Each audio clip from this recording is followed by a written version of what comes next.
Well, we are live once again, ladies and gentlemen. Welcome back to the stream. Matt Shepard. Good to see you, bro. Good morning, good morning. Good day, good evening, good afternoon.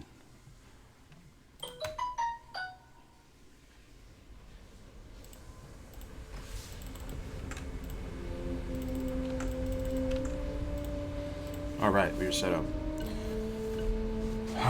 Guys, day 2 of the pandemic bunker. Gonna try to get some levels on the Druid, hang out, play some WoW. Hope everybody's doing good. Good morning, Chemo, Travis, Brand, Anton. Hey man, I've been really enjoying the streams lately. Thank you very much for the nice words, man. Not everybody has been, but that's okay.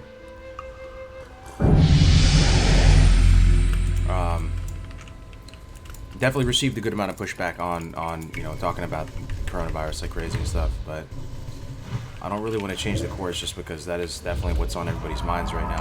And I do really take into account everything that people say on the stream. You know, all the feedback, I'm definitely thinking about it. So one of the main pieces of feedback yesterday that I got a couple times, which means a good amount of people are thinking it, and you know, the numbers, you know, likes, dislikes, they kind of are reflective of how people are feeling. A lot of people want to escape from the reality of the situation right now. Not to say everything is doom and gloom. I actually think there's a lot of great news coming through the pipeline right now. But I don't know. Now's not the time to really suspend reality. This is the time to like be hyper aware of reality and just talk about it, honestly and openly. Hey Miguel, good to see you, man. Francis. Yo, Cargo's loving these streams. Can finally watch live in Australia with my new work schedule. New work schedule, huh? Are you working remotely? Anybody here working remotely? That doesn't usually work remotely. My wife is home for the foreseeable future, probably for the next couple months. Gonna be working from home. And like I said yesterday on the stream, the California schools are postponed till the next school year. Hey, I figured out how to stream on Twitch so I can participate. Oh, what, in the event on the 28th? Yeah, man, that's awesome. That's awesome news. The Hardcore Community Cup #2 is happening, not this weekend, but the weekend after, and that should be a lot of fun. All right, let's try to pick up the pieces here, see where we're at. I think we're doing Varog. Yeah, we're doing Varog right now, so we need to just kill a bunch of Kokar. Got it. Hey man, how are you doing? Finally able to watch. Had to leave my house. My roommate is a flight attendant. Oh wow, so your roommate is on lockdown and you can't be there, huh? What an interesting situation. Yeah, I hope you're doing good, man. I'm doing all right. Yeah, everything is good as far as my own readiness and preparedness. I feel kind of amped up, not in a good way, but like I feel ready, man. I'm ready to deal with whatever happens, you know. Corona isolation with family here. We're good. We're not allowed any social contacts. Or Sasabite. That's awesome, man. But it's good that you're with your family, though, and you're all together, right? Everybody's safe. That's good. Hopefully none of you actually have it, right? Yeah, you don't need a microphone or a face cam, though. Just the stream. Just the stream. Did you watch the videos? No, I didn't get a chance to. Usually when I end stream, man, the reason why I'm ending stream is because I have to take care of something off stream kind of urgently, and I had to just deal with some stuff. I'll try and give him a watch today, though, Finn. Where do you get the artwork for your videos? The image that appears before starting to play the video. Oh, I just put them together in Illustrator, but the actual art itself is just from Google, and then you just throw it in the template.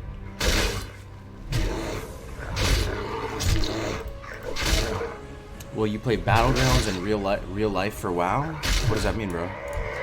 We play Battlegrounds real life. Oh shit. Hold up.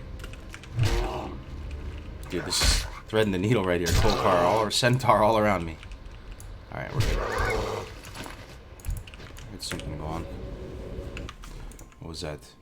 Oh, Ursasubite, thank you very much for a tier 1 sub, bro. Again, another one, dude. Ursasubite. Always big plays holding me down. Thank you very much, man. And giving the tier 1 sub to Infros. Infra, my favorite one of my favorite maguses of the world. Good to see you in here, Infra. How you doing, man? You all right?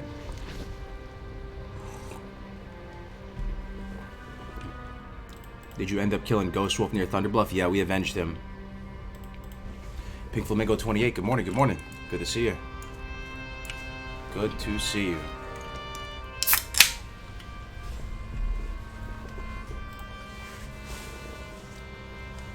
I've got the dry cough, went to the doctor, and they refused to test due to lack of units out here. Probably GG'd.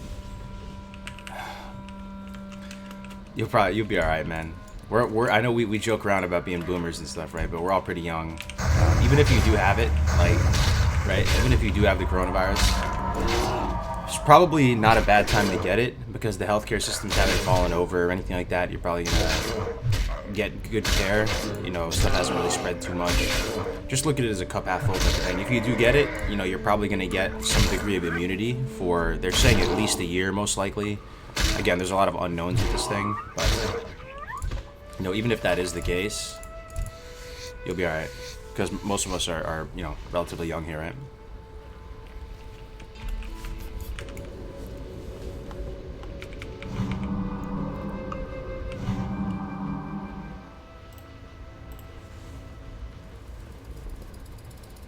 Back in the saddle for another work from home side monitor entertainment. That's what's up. How you doing, TK?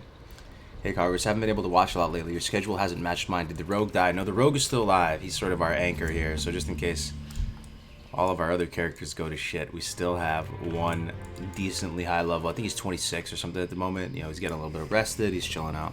The Dwarf Rogue still hanging in there. Oh, is this, no, that looks like him. Yo, this Varrock guy spawns up here, right? When you kill a bunch of these Centaur? I believe so. Okay, so we just gotta kill more.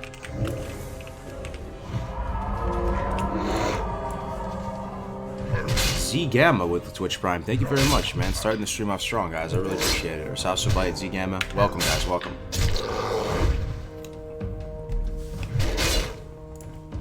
Yo, we're going with, we're doing a refinance, guys.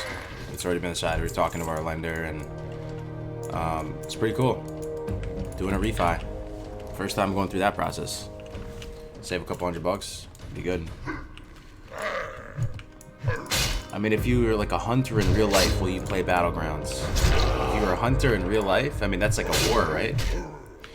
Wouldn't want to willingly go to a war, but if you had to, you gotta do what you gotta do. Taytox as well. Damn, guys. The whole gang's in here. Taytox, good to hear from you, man.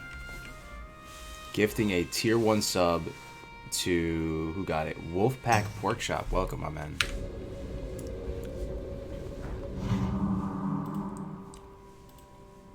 Buddy of mine posted the blood debuff from Hakar from original WoW. The article said it was the digital version of a pandemic and made comparisons to COVID. There's some parallels. Yeah, definitely. Definitely.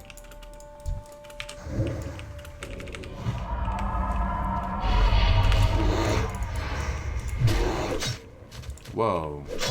This dude has a couple of abilities. This Kokar casts corruption on you and does some kind of little bloodlust effect. That's interesting.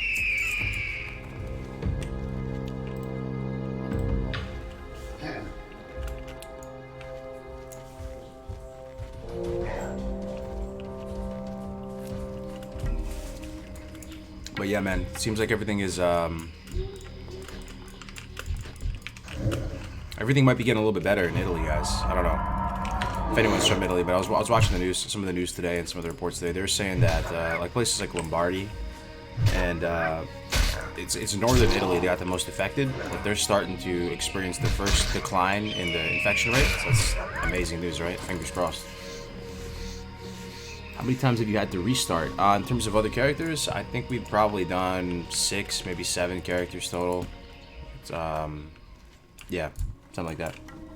Did they run out of test kits? Depends what country you're talking about. I think in the U.S. they're just getting started with ramping up the tests.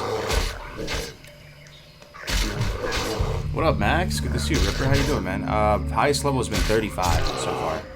It's been our PR, but we still have one character who's alive right now, Ripper, at 26. By the way, Jose hit me up. He's doing good out in Portugal.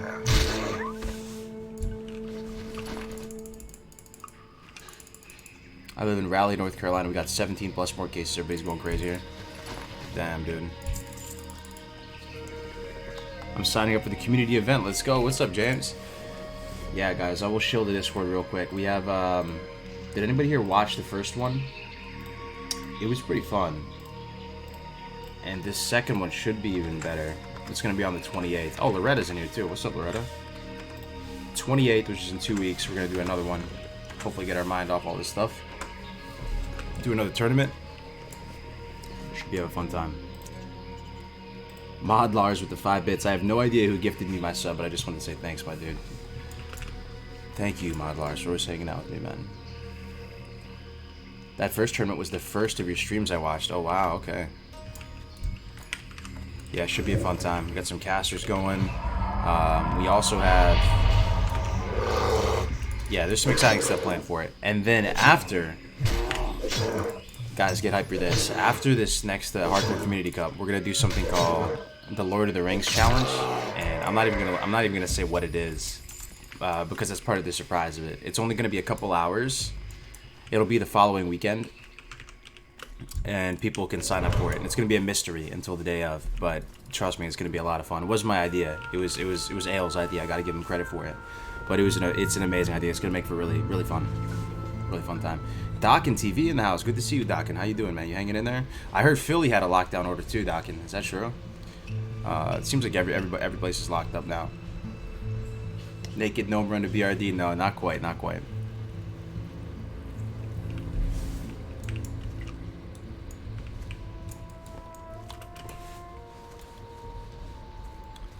Portugal here as well. Nice. Jack Ma, richest man in China, donated like 500k test kits to the USA, which is still about 500k more than Jeff Bezos is now to donate. Wow. Wasn't Jack Ma the person who also helped set up, like, the Singapore Stock Exchange and stuff like that? I don't know too much about him. It's hard to get a reading on China, though, right? I mean, there's just one doctor in the UK, John something. I keep referencing, but I keep forgetting his name. John Campbell, I believe, is his name. And I was surprised. I was watching his video this morning. I usually really like his videos on the whole epidemic. He has always a really good perspective on things, but he seems to be taking all the China numbers at face value and kind of just believing that China really truly does have 100% control of this, and that the social distancing and everything is 100% working, and there's this rapid decline in cases. I don't know, man. I don't think that's tinfoil hat to say that. That sounds like kind of obviously false. So in hardcore, you're allowed to get conjured water and food? Nah, no, it's totally solo. No trades. Let's see if this dude Varog's up now.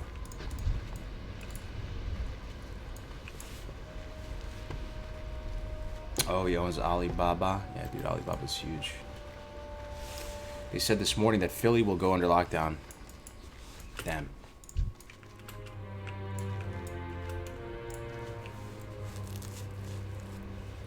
China is much more efficient than the U.S. government, especially in this scenario. I wouldn't be surprised if they do have it under control. I mean, one can only hope, right? One can only hope. I mean, if they truly have it under control, and South Korea has it under control, which it seems like they've turned the tide, that is amazing news. Could we be looking at a situation for maybe this is, getting significantly better in 2 months as opposed to, a year or whatever it might be?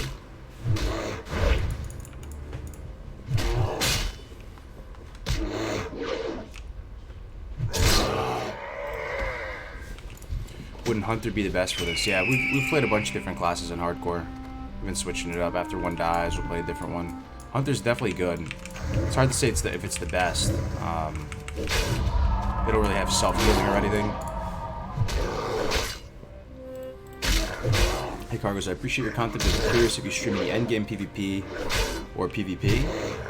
I did in the early days of Classic. Thing is, streaming world PvP is a little bit sketch while you're streaming. Also, my server, Scarum, with my main on it, is kind of a PvE realm at this point. There's not much alliance. There's like 6% alliance on it. I've tried streaming BGs, but just solo queue BGs, and most of the time there's a bit of a queue because I'm Horde, so it takes a while. You're just sitting in the city doing circles, and then when it does eventually pop, it feels like about 60% of the time you're going to run into pre-mades. So then you just get stomped out real quick, and it's just kind of a feels bad moment for the stream, for everything. So the PvP, I lost motivation to stream. I tried doing duel tournaments in the past, which I did. Some of you might have watched some of the duel tournaments, which were fun, but it was like pulling teeth to get people to show up for them. There wasn't a ton of interest to actually participate in these duel tournaments. And then, so that's kind of what PvP's at. And then on the raiding side of things, I'm currently playing in a kind of a casual raid, and we're still, I mean, we're clearing the content every week, but I'm not really using the consumables I should be. I'm not really getting the world buffs I should be. And oh wow, Rocklands. This dude is pretty scary. Part of me wants to kill him. I don't think we can though. 1708, no way, no chance. But I don't know. It just doesn't feel like it would make great content to watch that kind of that type of raid. I'm just sitting there with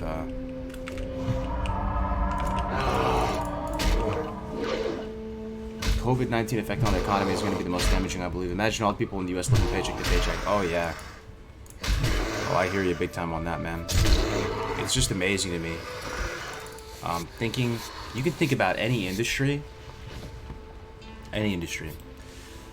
Is there any industry immune to COVID? No, right? I mean, to the effects of the global the global marketplace, moving in the direction. Every single industry is affected. Did we ever verify the priest hardcore vids? I started to. I actually need to hit him up because I'm missing a few links to some of his stuff, so I'm kind of falling behind on that. I got to do that. Yeah, I mean, I was hoping to do it on vacation, but when I was with the family vacation, but we had to cut the vacation short, and then I canceled the Philly trip because of all the coronavirus stuff. So I'm a bit behind on that front. Yeah. Hospitals? No, I mean, not hospitals? Well, hospitals are definitely getting affected. I mean, do you think hospitals are making more money in this time or losing money? It's hard to say. I mean, business is popping for them because I guess it is business, right, at the end of the day. But they're overwhelmed. They're dealing with, I mean, I have no idea.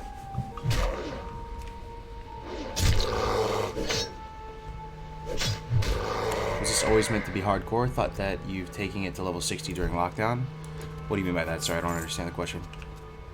This is always meant to be a hardcore character, this guy, yeah. Some industries like pharmaceuticals, ooh, big pharma. Yeah, those companies that have the private sector alliance or covenant with the government, yeah, they're probably doing quite well off this big pharma. Definitely. I could see that. They'd be affected in a super positive way. The stay-at-home economy like Netflix, ooh, yeah. Netflix is probably killing it. They're probably making a lot more money. Oh, I thought you were doing a normal run at 60. No, this is always meant to be hardcore, this guy.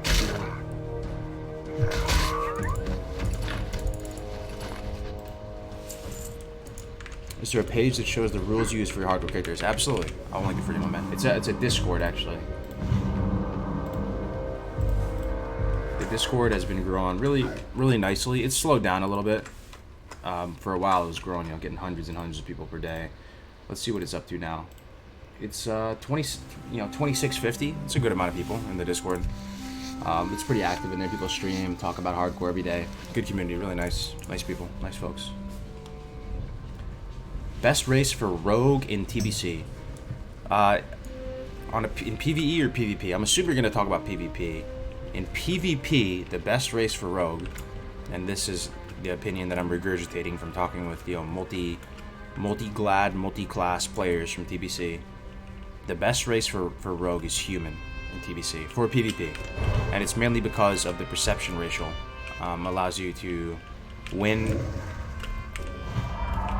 matchups against counter comps. Allows you to get the opener, see the Druid, see the Rogue, and is very, very powerful. It gives you 20 seconds of increased stealth detection, and that feels like an eternity in Arena.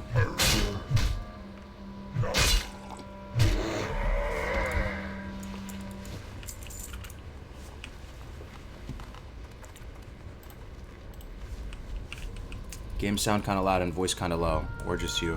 I'm not sure. Anybody else having issues with the sound? I can turn the game volume down a little bit. If it's too high. Let's see. Let's try that. I haven't touched anything, so. Too high, game, low voice. Okay. I turned it down a tad. Hopefully this just makes it a little bit better. I appreciate that feedback. That BE silence, though. Yeah, I mean, the Blood Elf definitely is very, very good racial. Absolutely. But, and if you were to ask me a few weeks ago, you know, as we were just getting started on that TBC server and leveling for the first time, I would have thought that the Blood Elf racial was the best. It's the flashiest. You get energy. It's tempo. It's a silence. But talking to Navik about it, it seemed like he thought Human was the best, followed by Undead, followed by Wotif. He thought Wotif was really, really strong, you know, in an arena setting, getting another fear break.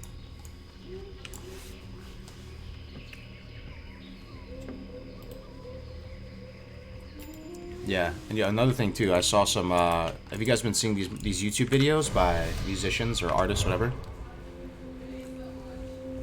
They've been talking about how things are starting to unravel for them with the coronavirus, because what percentage of a musician's income is from live events and concerts? It's got to be the majority of it now in 2020, right? Record sales, people aren't really like buying music as much. It feels like they make most of their money off touring and maybe even merch. I don't know exactly what it is, but they're starting to say that it's starting to unravel for them because they can't tour. They lease a lot of equipment. They lease a lot of vehicles. They have a lot of personnel underneath them, you know, security, camera people, all types of people working for them. And now they're all kind of out of work, and it's just interesting, man. You think of any single industry, and you start to just think about it and how it's impacted by everything going on. Oh, Zkaz, what's going on, brother? How are you, man? They surely are hurting, yeah. Okay, let me see something here. Maul does 47. White attack does 40. Hold up just a second here. Hold up. So Swipe does a set amount of damage. Swipe does 18 damage. It doesn't look like Swipe scales. It just does 18 damage. And you get different ranks of Swipe and it deals more damage. Maybe it does scale. I'm not sure if any Druid Big Brains in the chat. This might be the play. With 2 targets, it might be better to Swipe than to Maul. Because Maul is adding 18 damage and also prevents you from generating rage. It's like Heroic Strike. So it adds 18 damage to your next attack. It queues it up like a Heroic Strike. Swipe just deals 18 damage. So it's 5 rage more. But it's an instant. So I think if you have 2 targets plus, you use Swipe. At least when the Swipe rank is fresh. What do you guys think? Kind of random, but if you have 2 plus targets, seems like Swipe is the play, actually. No, Swipe costs more. Swipe costs 5 rage more, but I'm just thinking to myself, against 2 targets, I would have thought that Swipe would become the play if you have like maybe 3 targets, but it seems like even 2 target situation, you actually just want to Swipe.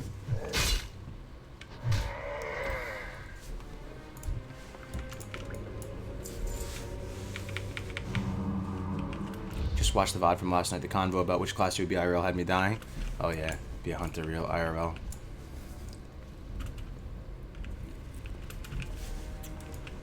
Hunter IRL for sure.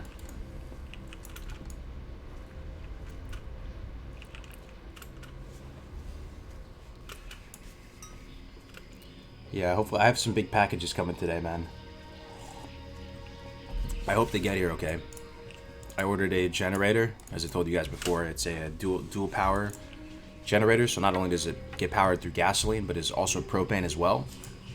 And then the other thing is I got another big water filter. Just another one. Hope you guys have water filters. Hope it comes. Hope everything arrives safely. You lived in SF? Not inside SF proper, but I live nearby SF right now. I live in East Bay, which is nearby. Why do you ask, Axel? Do you live here as well?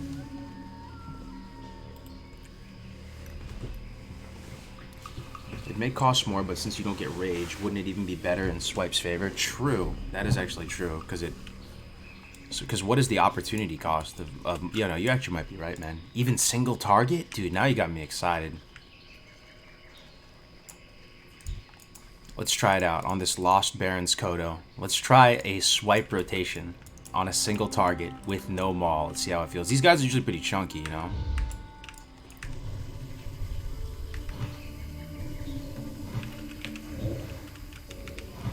Alright, here we go. Bear form, and we're just gonna single target swipe. Let's see how it feels. I guess my mauls got him. I mean, my magic damage got him too low.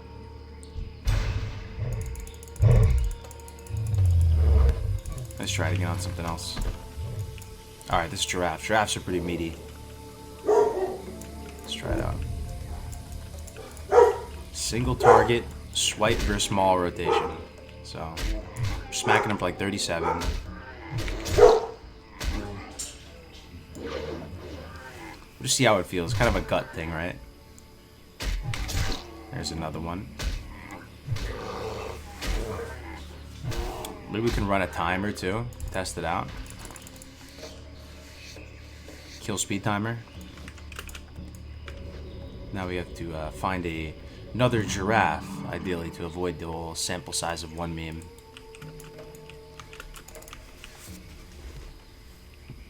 Yo, Max, what's up, man? What's the highest level in hardcore right now? You know, I'm not sure, man. I'm not sure. You know, Dusty's playing, as you guys. He has a 30-something. Graze is playing. Graze is 30, I think, right now. He's streaming as well. Alright, let's try this. Giraffe, just maul. We'll try with maul. Here we go.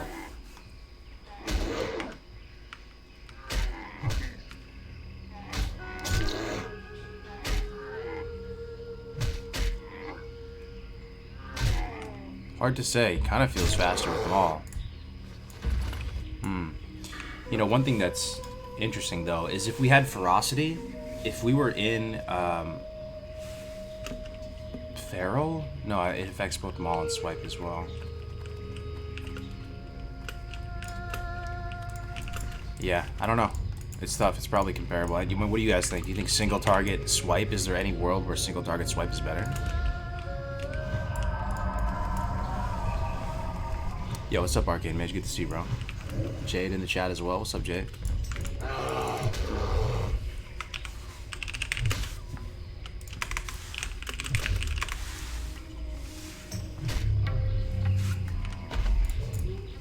Ferocity is a bigger gain for maul than swipe. Oh, French text in here. Yo, French, you main Druid, right, man? What do you think? What does your gut tell you at these early levels? You think single target, is there any line of play that would suggest that swipe is better than maul, because you know there's no opportunity cost of rage generation, and it's, you know, it's a standalone attack? Maul is life. Okay. I appreciate you and everyone else who are taking COVID-19 seriously. We'll say people like me with pre-existing conditions. Gardos, yo, stay safe out there, Zephyr, man. Thinking of you, bro. No line of play for swipe. Damn. No line of play, huh? You heard it from the source. French tech. Druid, big pumper.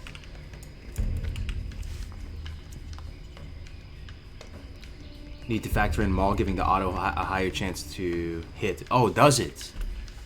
Does it? Because it's a yellow instead of a white? So it... Yo, explain that to me. Explain that to me. That's very interesting. Well, why does it do that again? But swipe would be a yellow as well, right? No, but if you swipe, then your autos are white. Okay, but what, explain to me the difference with that again. Just Do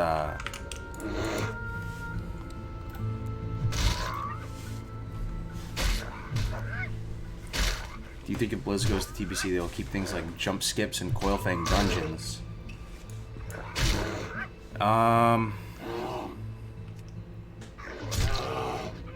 Probably, yeah. It makes your auto not glanceable. Interesting. Are you going to get a lot of glancing blows against mobs that are lower level than you, though? We're fighting like level 14s right now. Or are we going to get some glancing blows on the Sunscale Screecher?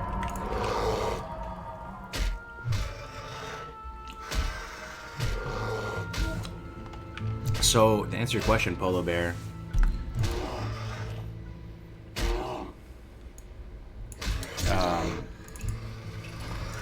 they'll probably keep them. What lessons can be learned from Classic? In Classic, has it surprised anybody that they haven't fixed or patched or done anything about all the skips or the reset points in dungeons in Classic?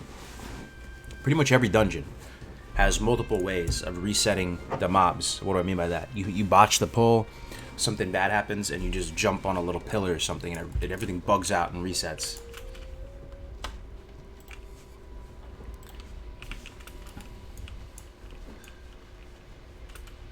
Bro, I came in here last night blitzed, and I hearing you talk about the coronavirus tripped me out. What's it like where you live? It's not as apocalyptic in Waterworld as you might think. I thought it might be a little bit worse going out, so I went out to Walmart last night. And you are allowed to leave, guys. But you're only allowed to leave to get groceries, to get gasoline, to go to the pharmacy, to take care of loved ones. It's supposed to be only critical tasks, only when you leave. So I went out to the Walmart, and things looked looked more normal than I would have expected. There's about 20% of the normal flow of traffic out and about. Ooh, Varog's up, hell yeah. Okay, just pulled a bunch of mobs. Can I take them? No, I'm not going to risk it for the biscuit. I'm just going to run away. I need to take off this auto target. Hopefully no one swipes our Varog.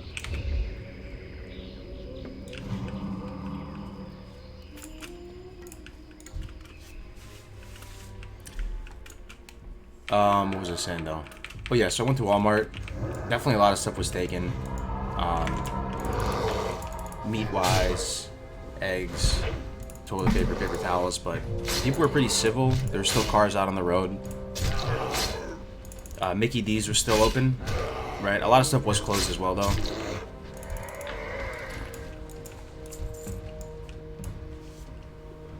Great looking thumbnail cars. Hey, thanks, Sec. Yo, Sec, are you in Italy?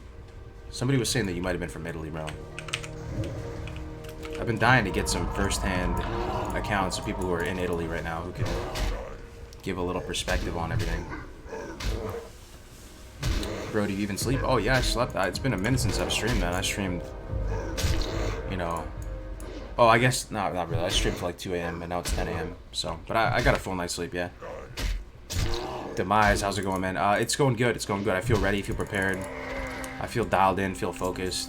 You know, I've been babbling on a lot about this coronavirus and stuff, and some people have been rubbed the wrong way by that. But you know, it's definitely on my mind. It's something I'm genuinely fascinated about. Like, I'll say it again, guys. We're living in a fascinating time. I don't mean that in any positive way, in the sense that it's not like I'm hyped that the coronavirus is here, but it is very, very interesting time that we're going to look back on and reflect on, right, in the future. It's a pretty interesting thing that's happening to humanity right now, so pay attention, man. Absorb it. Take it all in.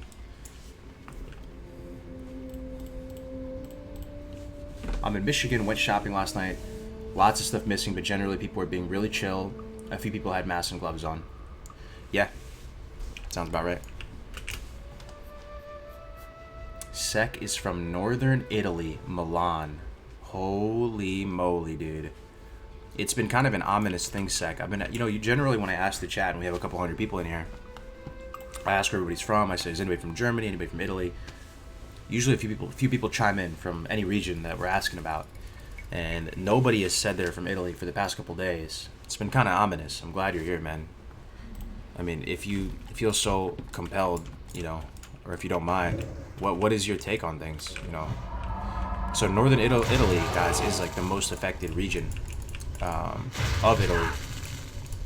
And places like Milan are some of the most hardest hit in the world. You hanging in there, Sec? How is it? I've been hearing some reports that they're turning the corner, and that for the first time, like I think it was today or something, they're experiencing less infected than the day prior. So hopefully, fingers crossed, they you know, they're over the hump, so to speak.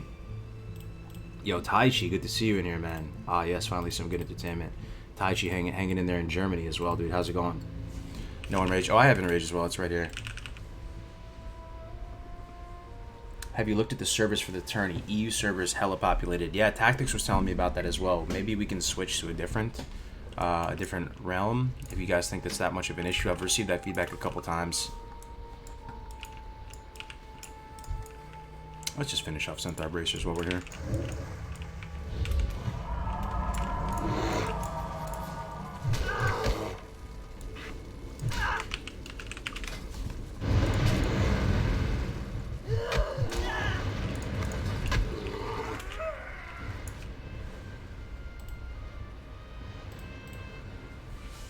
Financial Times said London will be fully locked down by the weekend.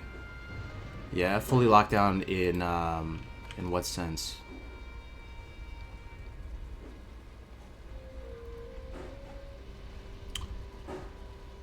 Demise says they have military station on every block up here. Where are you at though, Demise?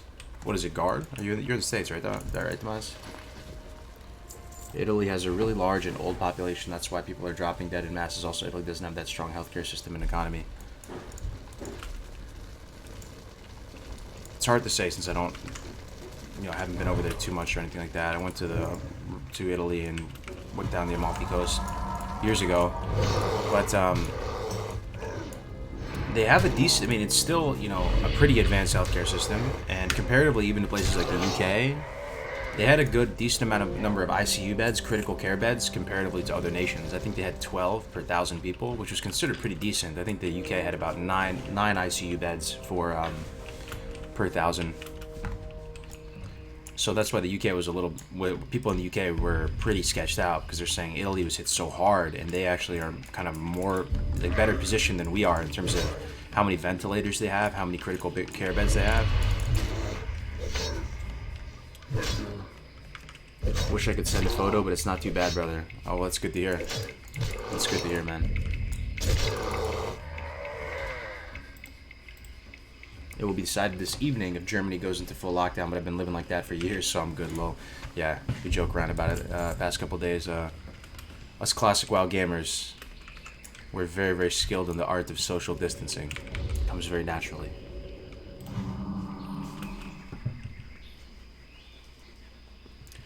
Did you say earlier you're on a TBC private server? Yeah. I am. I don't want to mention the actual server, but you know, most people know what I'm talking about. Total lockdown inbound UK. What does that mean, though? I mean, is that you literally can't leave the house enforced by police, or is it similar to what we have in the Bay Area right here, where it's you can leave, but only to get groceries and emergencies and stuff? I bet a lot of people will become down and depressed over this period. Yeah, so my dad was saying, you know, my dad works in finance, and he works from home most days anyway, but he was saying that a lot of the millennials who work for him, who work in the bank, who are now, like, they're getting really down about it. And I can kind of see where you're coming from, though, because some of the people, like, are working in New York City, right? So imagine, it's very different to be in home lockdown if you live out in the suburbs, if you have a house with a little bit of space. You know, if you have some dogs, you have some animals, you know, if you have a wife or a husband or whatever it might be. If you're living in the city and you live in like a studio apartment with a small kitchen and it's really tight quarters, and that's your quarantine or shelter in place type of environment, that is different. I could see people getting pretty cabin feverish in that situation, for sure.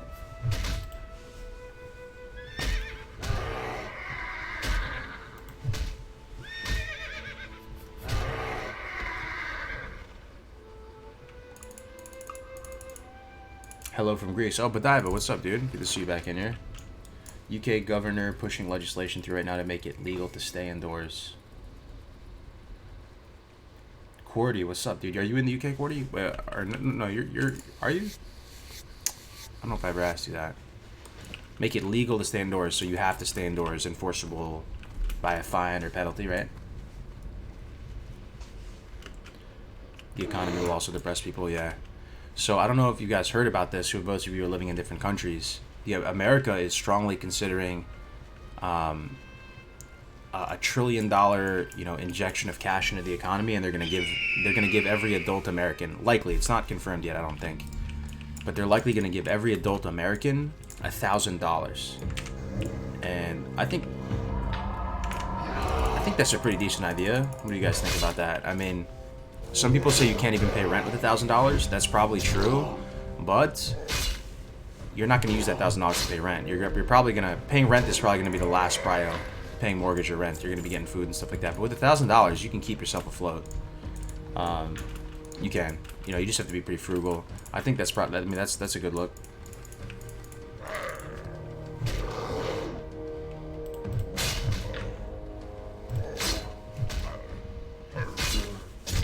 That will mess the dollar up versus other currencies. True, but every currency is getting affected right now. I don't know. It's hard to say, but yeah, I agree with you, because if you put another $1 trillion into the economy, then that's going to be inflation, right? And then your purchasing power of the dollar is going to decrease. By what percent? I don't know how much, because how much money is really in circulation? Does anybody actually know that? I don't know if anybody knows that. I mean, trillions and trillions of dollars, right? So you put another trillion into the economy. Does that, I'm just shooting from the hip here, does that decrease your purchasing power by 1%, 2%, 5%, 10%? I would imagine like 1% or something. I don't know. What happened to the Hunter cargoes? The Hunter has been dead for quite some time, man, unfortunately. So another interesting thing, have you guys heard about the homeless population in California in particular? Actually, there's a good amount of homeless population in the U.S. in general. But in San Francisco, particularly in San Francisco, they have a lot of homeless population. And they're putting them in hotels. I don't know how they're affording that. That seems so crazy to me. But I guess what else are you going to do, right? For those of you who might be interested on it. Hi, Cargos. Got sent from home work today with a persistent cough. Now I'm self-isolating for 7 days. We'll be watching your stream a lot more. Hell yeah, Andrew. I hope you're gonna feel better, my man. Look at it this way: if you do have, the virus, I'm not saying you do, but if you do, probably not a horrible time to get it, because it's still in the early innings, as they say, and you should have access to the care you need and stuff like that. So it's not all bad, and then you're gonna develop some sort of immunity to it, at least this strain.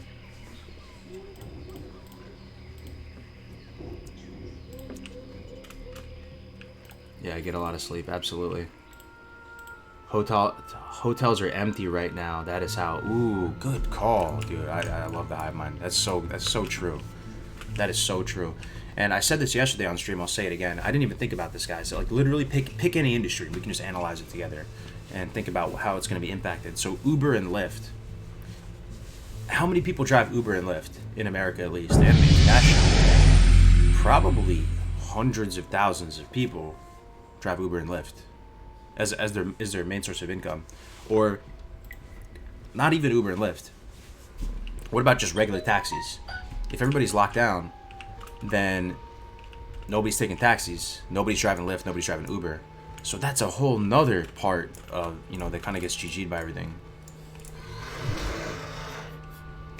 Oil and gas has been absolutely destroyed by this. Yeah, apparently the gas prices are low. I'm about to go out there and fill up a bunch of tanks of gas, man. But the thing is, gas doesn't stay good for that long, unfortunately. I manage owner associations, malls with hotels. They are begging for anything and anyone they can get. They've already let us know that they cannot make payment for the next 6 months on time. Oh, man. Who, though? Hotels. So you're saying hotels are not going to be able to make payments? Damn, dude. Yo, Caligula, what's up, man? How's it going?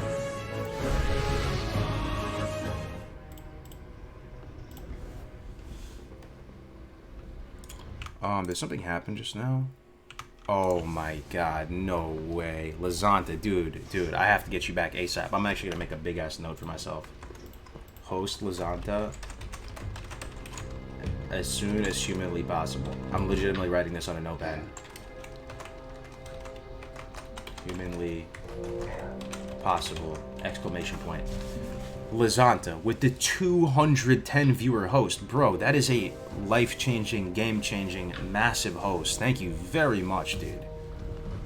Made some cheese and rice in the chat for Lazanta. We gotta shout out Lazanta. We gotta do everything we can. Lazanta. My God, brother.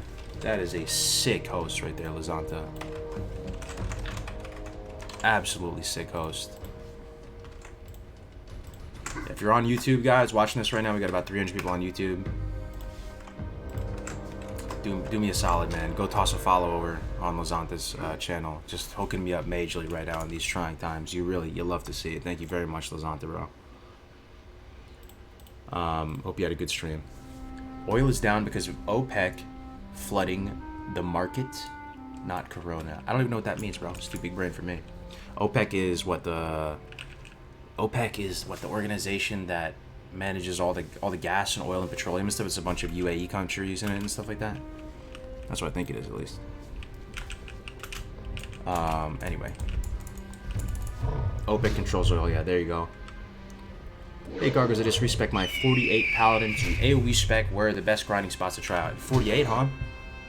So 48, you could probably do the rocks and the hyenas in Tanaris, potato.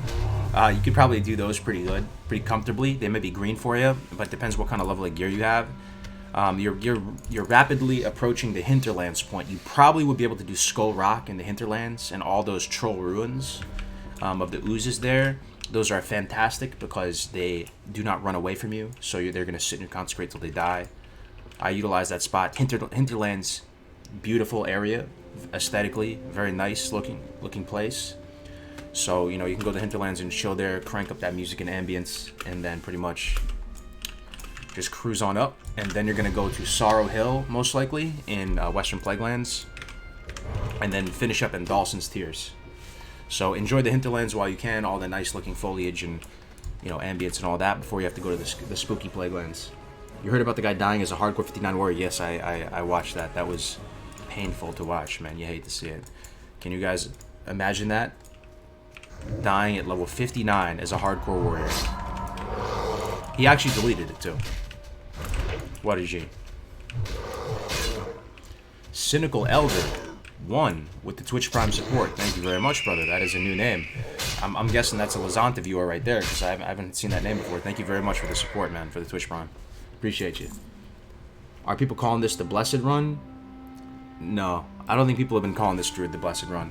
To be honest, I've been disrespecting this character. Look at his skills. Skinning 133. Actually not that bad. Herbalism 48. Pretty trash though. Cooking 1. This is the ultimate disrespect of this character. I haven't been taking very good care of this guy. And it's because we died in kind of a triggering way on the last Druid that we just jumped into this one with a little bit hastily, and then we've been kind of just talking a lot and not leveling him super well or anything like that. This dude has been on the blessed scale 1 to 10. This dude's at like a 2, but we're still getting up there. We're chipping away at it. Thanks for the tip. No problem, man. Mocha Only, one of my favorite streamers. What is up, my man? How you doing, Mocha? You staying safe out there, washing your hands? It's literally the same thing that happened to Alberta 2-3 years ago. I can hear the game, but can't hear Cargos. Anyone else? You know what it might be? Maybe one of your earphones, like your left or your right earphone, you might have to wiggle it a little bit. You know what I'm saying? Sometimes that happens to me, where you can only hear some of the audio. Tony, I think everybody else can hear me though, unless I've just been talking to myself for 2 hours and nobody said anything. Staying safe, stocking up. That's what's up, dude. That's what's up. Are you gonna play in the Community Cup, Mocha, on the 28th? Pretty excited. We're gonna get some good casters for it. It should be bigger than the last one. There's a lot of hype. I've been a follower, but forgot to subscribe and follow on Twitch. Sorry, Cars. Oh, okay. That's Cynical on YouTube. Okay, appreciate it, man. Thank you very much for the support, man. I appreciate it, seriously. Especially in these times, dude. Because more people are, strapped for... people have less discretionary income right now, right? I mean, people are just a little bit scared, a little bit nervous, so...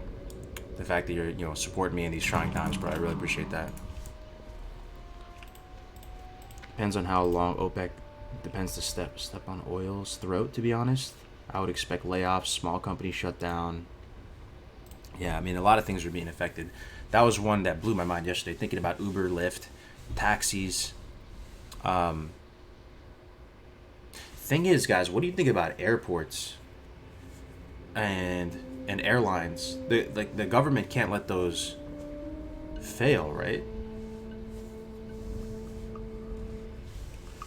Yeah, they can't let those fail. So, but they're still probably gonna have a lot of layoffs, I would imagine, and just cut down to the bare minimum. But I mean, can they let them fail? If they let them fail, that's like horrendous. All viewers, how much money do you think World of Warcraft has saved you in your lifetime? Interesting question. Opportunity cost wise, you never know. A couple of us may have a couple of Nobel Peace Prizes under our belt if we never played WoW, let's be honest here. But it is a very cheap hobby comparatively, right, to other stuff, you know. What is the most expensive hobby? Most expensive hobby? I know up there is miniatures, man. Like Warhammer, bro. When I went through that Warhammer phase, all my friends, holy shit, never spent so much money on some pieces of like metal and plastic in my life, dude. As far as nerdy hobbies go, Warhammer's got to be S tier in terms of cost. You buy like 2 little figurines, cost like $20. You buy a little truck, you're like a little vehicle, costs like $50.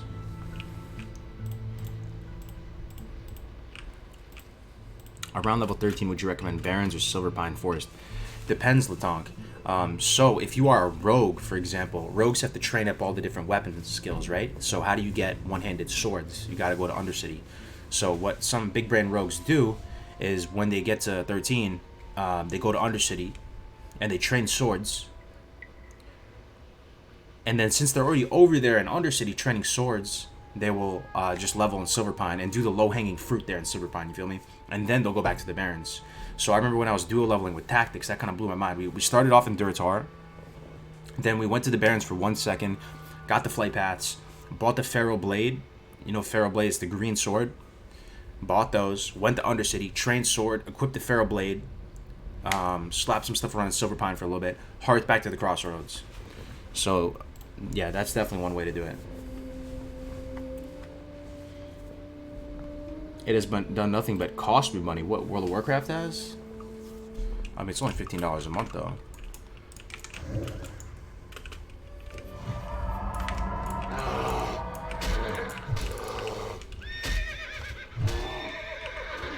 Vinyl collecting cost me thousands. Oh damn, you have a vinyl collection, huh?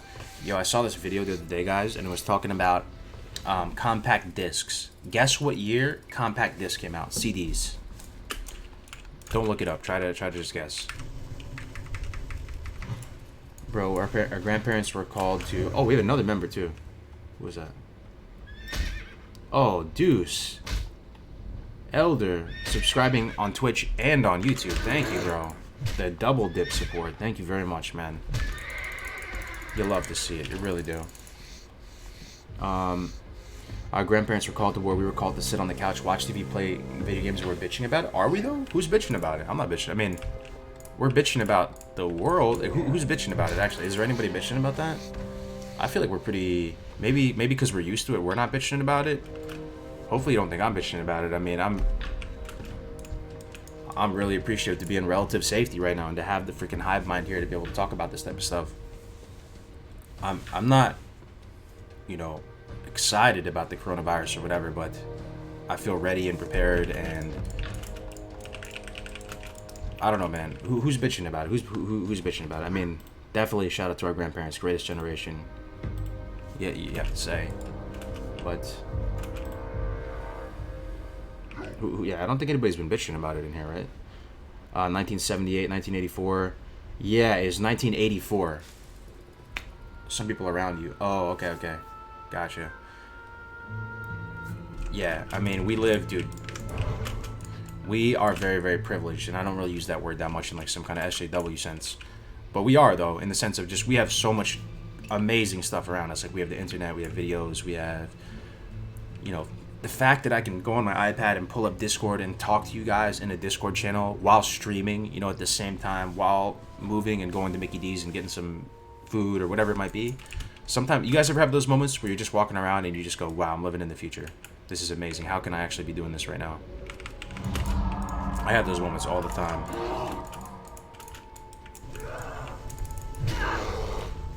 But yeah, so pretty much compact disc came out in 1984, and I saw this video. It was basically the announcement. I don't know, you guys ever get those weird YouTube recommendations? You didn't ask for it, but YouTube will just recommend you some weird shit. It happened to me the other day, and then I got addicted to it. It recommended me. It first started with the first microcomputer, home computer, and the first home computer was actually, I think, in the 70s, believe it or not. And even back then, they had some kind of ghetto form of email on the first ones, and they had newsletters and all that, and then it spiraled, and I saw the CD player announcement. You guys should look that up sometime. It would make you appreciate, what we have currently. They were so hyped about CDs. They thought it was the most compact thing. They had a CD player like this big, and they thought it was the most portable, amazing thing.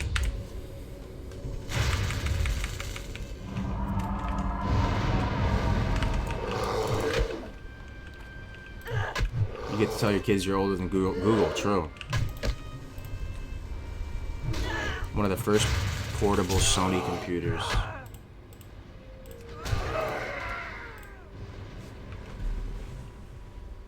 Sony invented the CD in 1982. Yeah, and then the first CD player, apparently it cost like $800 or something. Even back then too. That's insane. I'd like to rate as a hunter in Classic WoW. Am I setting myself up for disappointment? No, I don't think so at all, man. Dude, like I've said before, I'd probably trade my Warlock for a hunter right now. If I could. People say Warlocks appreciate over time. Hunters just look sick, man. You can make big plays, like you're the puller. Also, as far as gearing quickly, Hunters gear pretty quickly. You guys notice that? As far as how fast they got Rocktalar, how fast they got tier 1, how fast they're getting tier 2. Hunters gear pretty quick. What is the toughest classes to gear right now, if you guys had to guess? All I'm saying is that's a real consideration. That's part of your quality of life, how fast you can reasonably expect to gear, given a reasonable loot system, DKP, or loot council, or whatever. Yeah, mages are, you're so right. Mages and stuff, dude, there's still a line for Mage Blade now. There's Warrior's the hardest class, yeah, absolutely. I mean, that's definitely up there, too. So Hunters have a pretty good quality of life in that sense. And you'll soon realize, man, that you don't really compare Hunter DPS to Warrior DPS, whatever. It's kind of apples and oranges. They do different things. They perform different roles. So you almost, when you're the underdog and you're raiding or dueling or PvP, when you're the underdog and people expect you to lose, or they expect you to do shit or suboptimal DPS, it's almost relaxing in a sense. You can kind of breathe easy. And then if you, do better than what they expect, then people will notice. Now, when you play like a Warlock in PvP, is the example. So I like playing Soul Link and playing a Warlock. Whenever I did duel tournaments or anything like that, people actually expect you to never lose. And if you ever lose, you're seen as just kind of a scrub, and it's a different beast. So where I'm going with that is that even if you think Hunters don't do the most damage or whatever in PvE, just know that they're fantastic in battlegrounds, open world PvP, PvP in general, and that people aren't really comparing your DPS to the Warriors and Mages.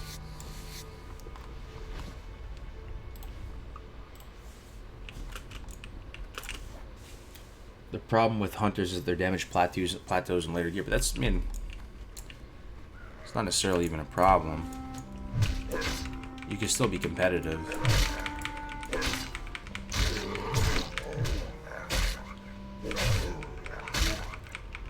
Druids are so much fun. Mage gotta suck so much in PvE.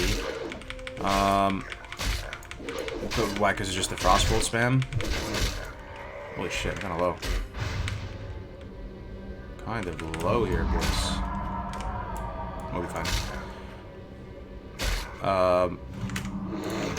So, when I first was thinking about rolling Warlock, I was pretty excited about having a one-button rotation, I actually think a one-button rotation is kind of liberating, in the sense there is so much you can do outside of your rotation, as far as positioning, consumables, timing, rotating through trinkets and items and stuff like that, that I was kind of looking forward to a one-button rotation, because it allows you to kind of clear your mind, because your rotation is so simple. There's still some nuance to it, that you can focus your limited, brain power on other things to improve your performance.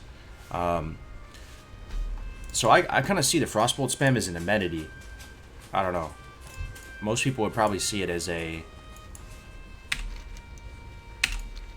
you know, a bad thing about the class.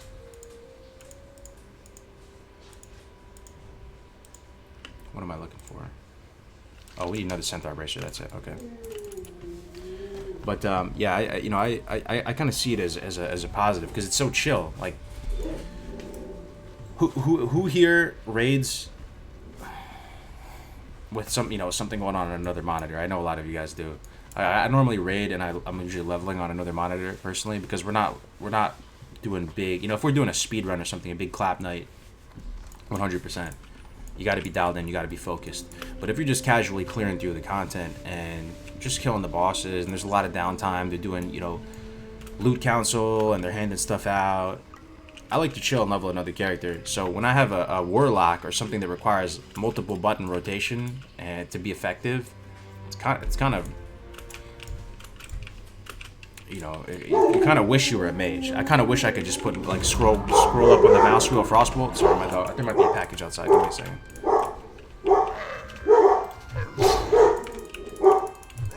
Hold up. Hopefully I don't die. You think I'm gonna die here?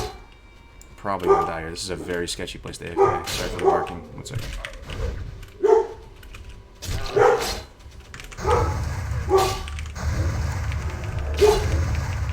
I think there's a UPS man outside. Alright, I should be fine here, right? Will I? Risk it for the biscuit. Be right back.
I'm back.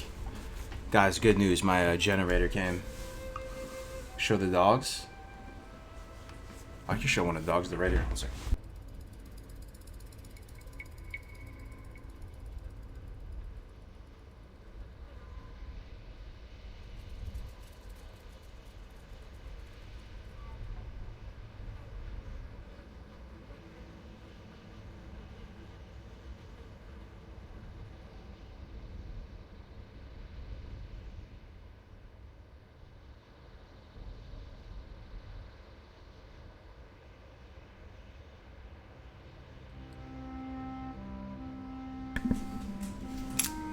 This is the puppy.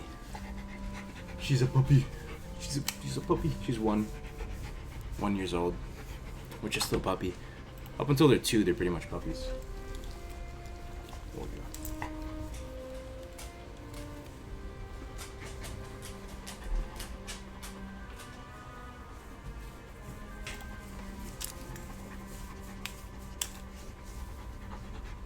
Favorite thing ever on your stream? Hell yeah.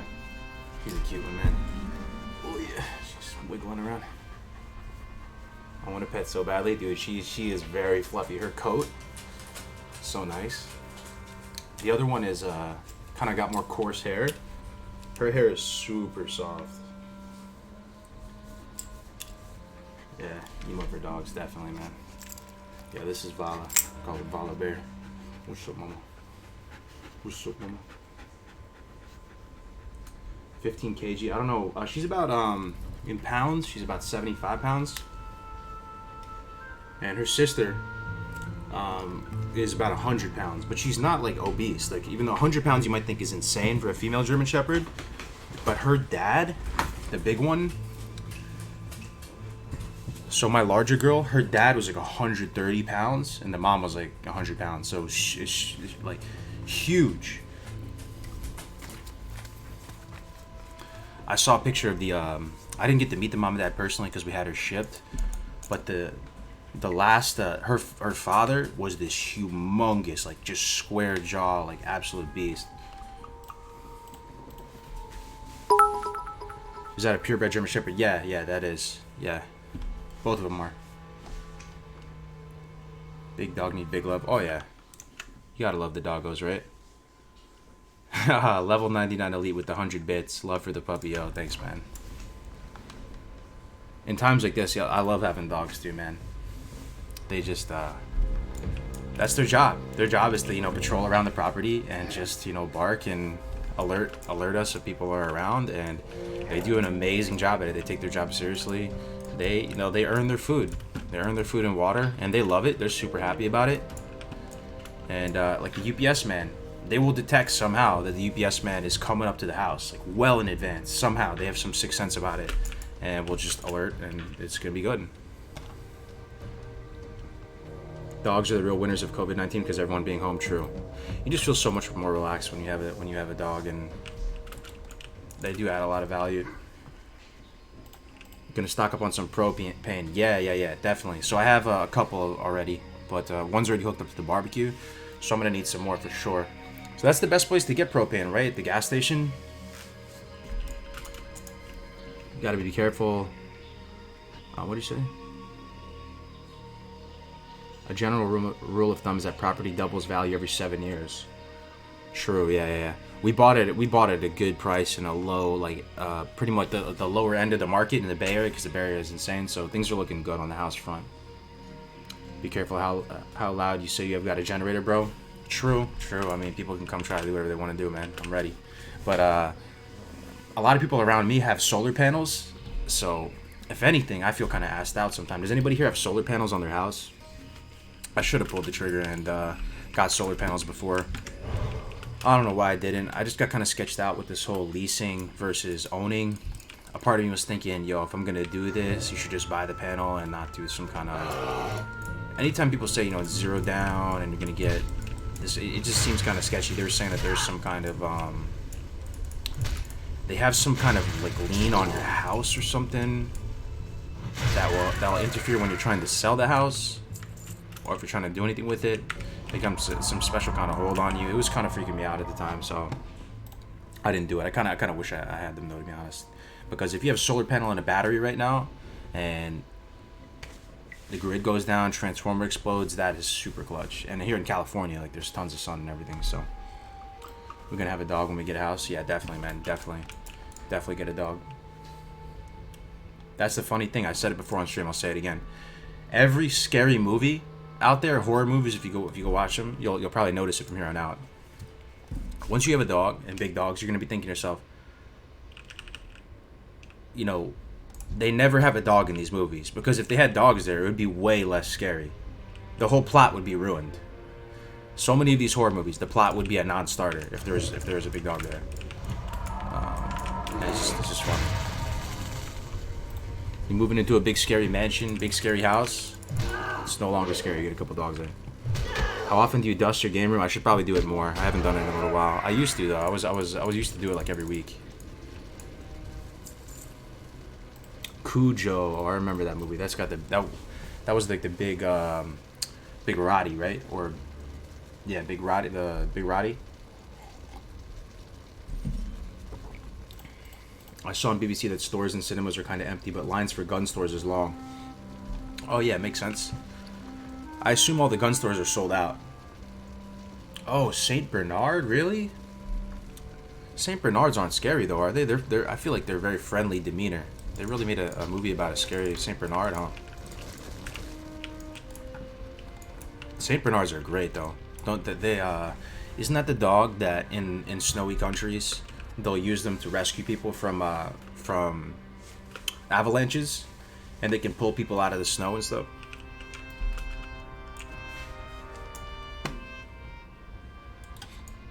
Oh, he had rabies. I see.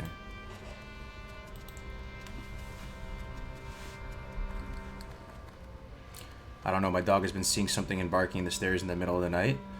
Dude, well, I'm glad he's doing that, right? He's alerting you to it. It'll probably make you less scared that he's doing that. You'll be able to check it out. I'm telling you, man. You get some dogs, you're gonna feel so much more chill around your house. So much more chill.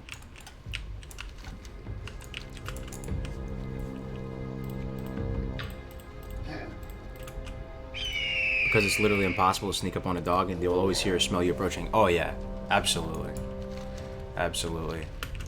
And you can't really reason with a dog too, you know? It's not like you can communicate and talk them down or whatever. They're just like this big X factor.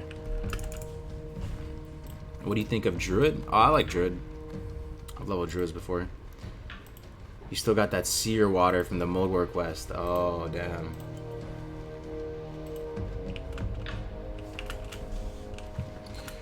I'll delete it. This right here, right? Yeah, good call. I appreciate that. How old are you? I'm 29. What do you think about Pantheon Rise of the Fallen? Dude, isn't that a meme now, Pantheon? Are people really into that still? I remember when my man Alex was covering it months ago, and he kind of got me hyped for 1 second about it, but I feel like they just... I don't know what happened. There's a lot of games like that, too. What is the... Star Caller or something? What is that one that everybody was hyped about for so many years? They've raised so many millions of dollars, but it never is coming out. Pantheon's never coming out. There's a lot of games that are just never coming out, it feels like. And the hype just is gone. Or, I don't know. I kind of have zero faith in all that stuff now. New World. Is that the Amazon one? The new MMO? I saw a few sneak peeks of it. I think I did. Looking at like some trailers, it looked like it was some kind of jungle Amazon looking theme. It wasn't really drawing me in that much on it visually, but it's still, I would definitely want to give it an honest shot for sure. Have 2 lap dogs. Once they start barking, I was paranoid the rest of the night, and they wouldn't do much against the thief. They would though. Even if you have lap dogs, they would. They're gonna alert you that someone's there first of all, right? And if you have a couple of them, they're probably going to try and box out anyone who comes in. Dogs do that. They will actually, just like in basketball, they're going to box you out. They're going to work together as a little team and try to just keep barking and getting, creating distance between like an intruder and you. You can see it. You can look it up right now. Even the smallest dogs are actually very brave, even like Chihuahuas and stuff. And that'll give you time to, get ready or, call police or whatever. And then also if you have neighbors, right, they're going to be hearing the dogs barking. And if you're a criminal and you're going to try and, aggress on somebody, you're just going to pick the house that doesn't have dogs. So they're just going to go to the next house over. So they actually still do a lot for even the smaller dogs. Star Citizen, that's the one. I was hearing about that. People were telling me, dude, it's going to be the future. When, though? When is it going to actually come out?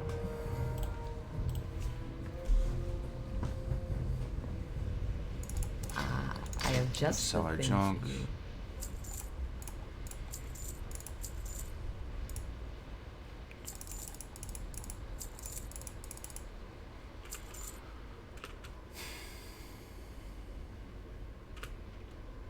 Thunderhoof cleansing totem. Let's get rid of this. All this Mulgore stuff.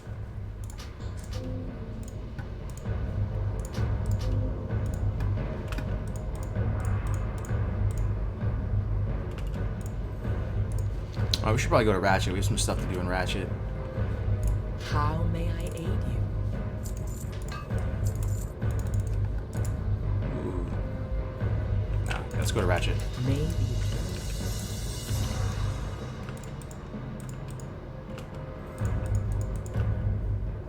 We could turn in Centaur Bracers real quick, though. Yeah, let's turn in Centaur Bracers and we'll go to Ratchet. That's why I need a dog, new dog. Definitely, dude. You gotta get dogs. I really think the sweet spot with dogs too is 2. Anybody here have 2 dogs on the dot is gonna know what I'm talking about. 2 dogs is perfect. 1 dog, you feel like something maybe a little bit missing. The dog might get lonely too, and sometimes you feel bad for the dog if you have to leave for a little bit. 3, it might be a little bit excessive, and they say 3 makes a pack. 2 dogs, absolute sweet spot. No going back. Forever and always 2 dogs. I haven't played Classic WoW in a while. How are you able to play hardcore mode? Hardcore mode, is just a community thing, man. It's not, there's no actual server for it officially, but you can play right now. You just have to follow the hardcore rules. I'll post the Discord for you if you want to learn some more information about it.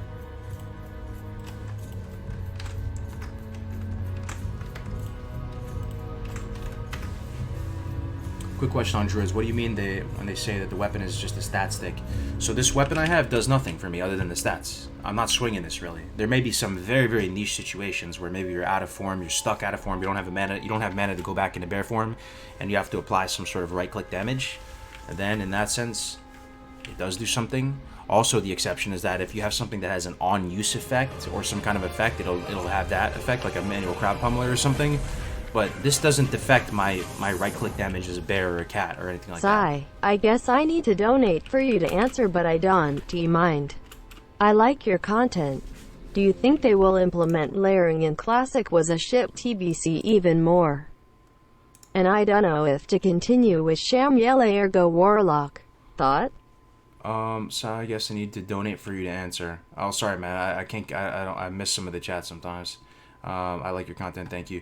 Do you think they will implement layering in TBC? Because Classic was a shit fest, so TBC... Can't read the full message. Do I think they're going to implement layering in TBC? Thank you for the $3, right? Thanks, man. So, if you guys remember, before Classic, I was kind of a big doomer with regard to layering. I thought it was going to be the end of, the end of the world or whatever. It was going to have drastic impact on the meta and everything. Based on the way things panned out, I don't think it made as much of an effect as I thought it was going to make. I don't know if you guys felt the same way. Maybe I'm missing something. I thought it was going to have more of an effect, personally.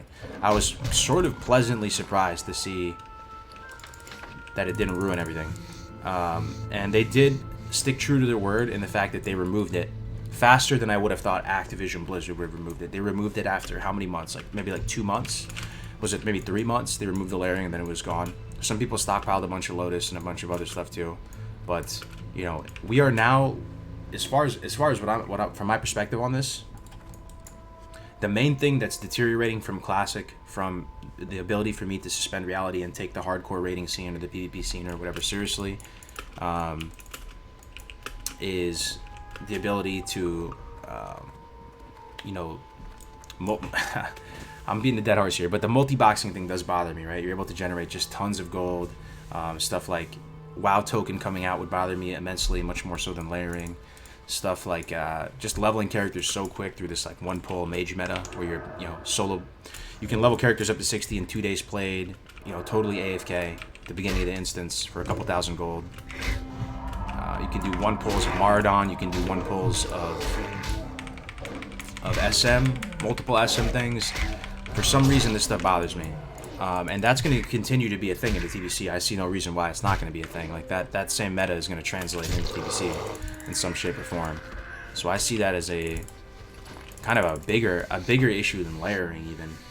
If you go to Twitch right now, you will see multiple people that have 20 plus multi-box. Bro, I just got kicked out of my house by the MPs because someone found an unexploded ordnance. Holy shit. Well, they had a grenade or some shit. All schools across the UK closed as of Friday. Damn. Rest of the message was to either continue with Shami and go Ellie, or get myself a sexy Warlock. He's also level 60, but an alt. Shami or Warlock, huh? It's super hard to answer that. I mean, I can see some fatigue with playing a Warlock. I'm being honest with you, as someone who's a Warlock main, I'm experiencing a little bit of burnout with playing Warlock. In the sense that, I was really, really hyped for the PvP side of things as a Warlock. I don't know. All things considered, I see, I'm having a few issues with the staying power of Warlocks and continuously staying super interested in them. And I don't know exactly why. Maybe you guys can psychoanalyze me, because they're very, very strong. And I still maintain what I said before, that I've never felt stronger in Classic WoW than playing as a Warlock. So it could just be a phase. But it seems like people who play Shamans continue to be shaman enthusiasts. They love shamans. Have you guys noticed that? Like, it seems like they have a good time, and they can keep the shaman as their main for an extended period of time.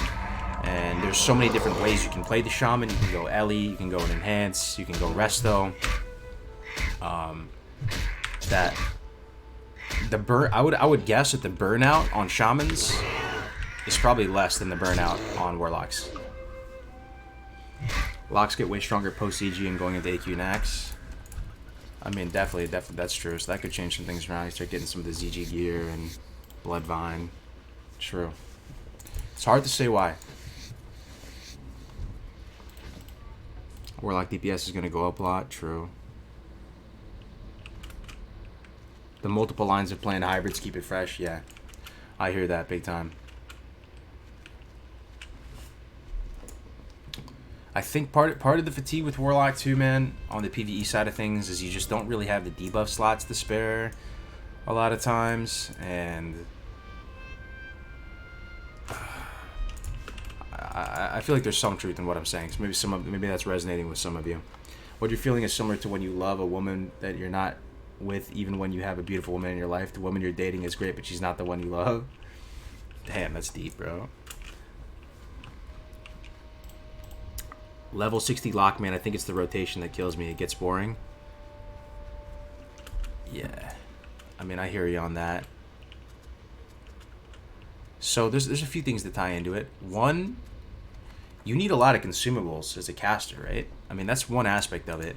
So you need Flask, you need Shadow Protection, you need the Shadow Power Elixir, you need the Greater Arcane Elixir, you need the Soup, you need the Lips, right? Comparatively, let's talk this out, guys. As a Warlock, you need a fuckload of like consumables. So it's the type of thing that if you're like me, you're kind of all in or all out. Like if you're raiding seriously, like you're going full zug, you're getting everything. All world buffs, all consumables. You're going big pumper mode engaged. So, but the second I kind of write that off and I go like, all right, I'm not gonna like get a bunch of consumables. I'm not gonna go that hard.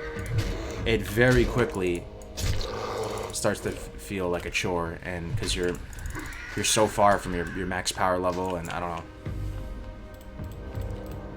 I feel like Shaman and Druid are the classes who people can main forever. I hear you on that. I really like the way hybrids function in vanilla, absolutely.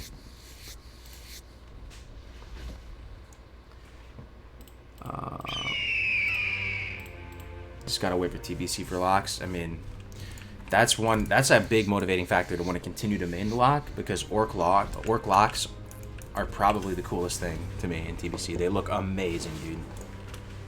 Orc lock with a Felguard, just full chunky, so chunky looking. Got your Felguard there.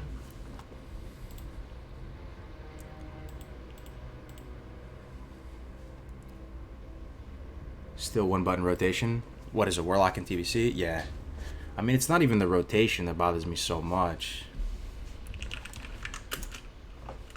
I don't know. You definitely feel very strong in 1v1 situations as a Warlock, though. That's something that is very, very appealing Strength about the class. and honor, blood and thunder. Strength, what do you need? Down.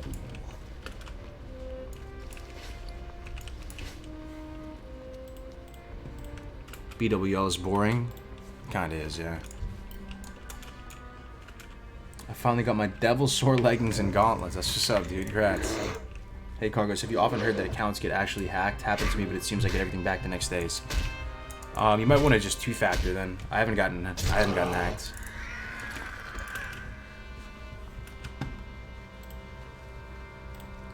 Paladin is pretty fun if you level protection and grind dungeons. It's like going into PvP. Paladins, yeah, I feel like you wouldn't have a lot of... That might just be a case for hybrid classes, though, honestly. Hybrid classes, you get less burnout on. There's more stuff you can do. And being able to AoE grind as a Paladin, too, I find that a pretty compelling aspect of the class. Being able to, you know, do dungeons so well.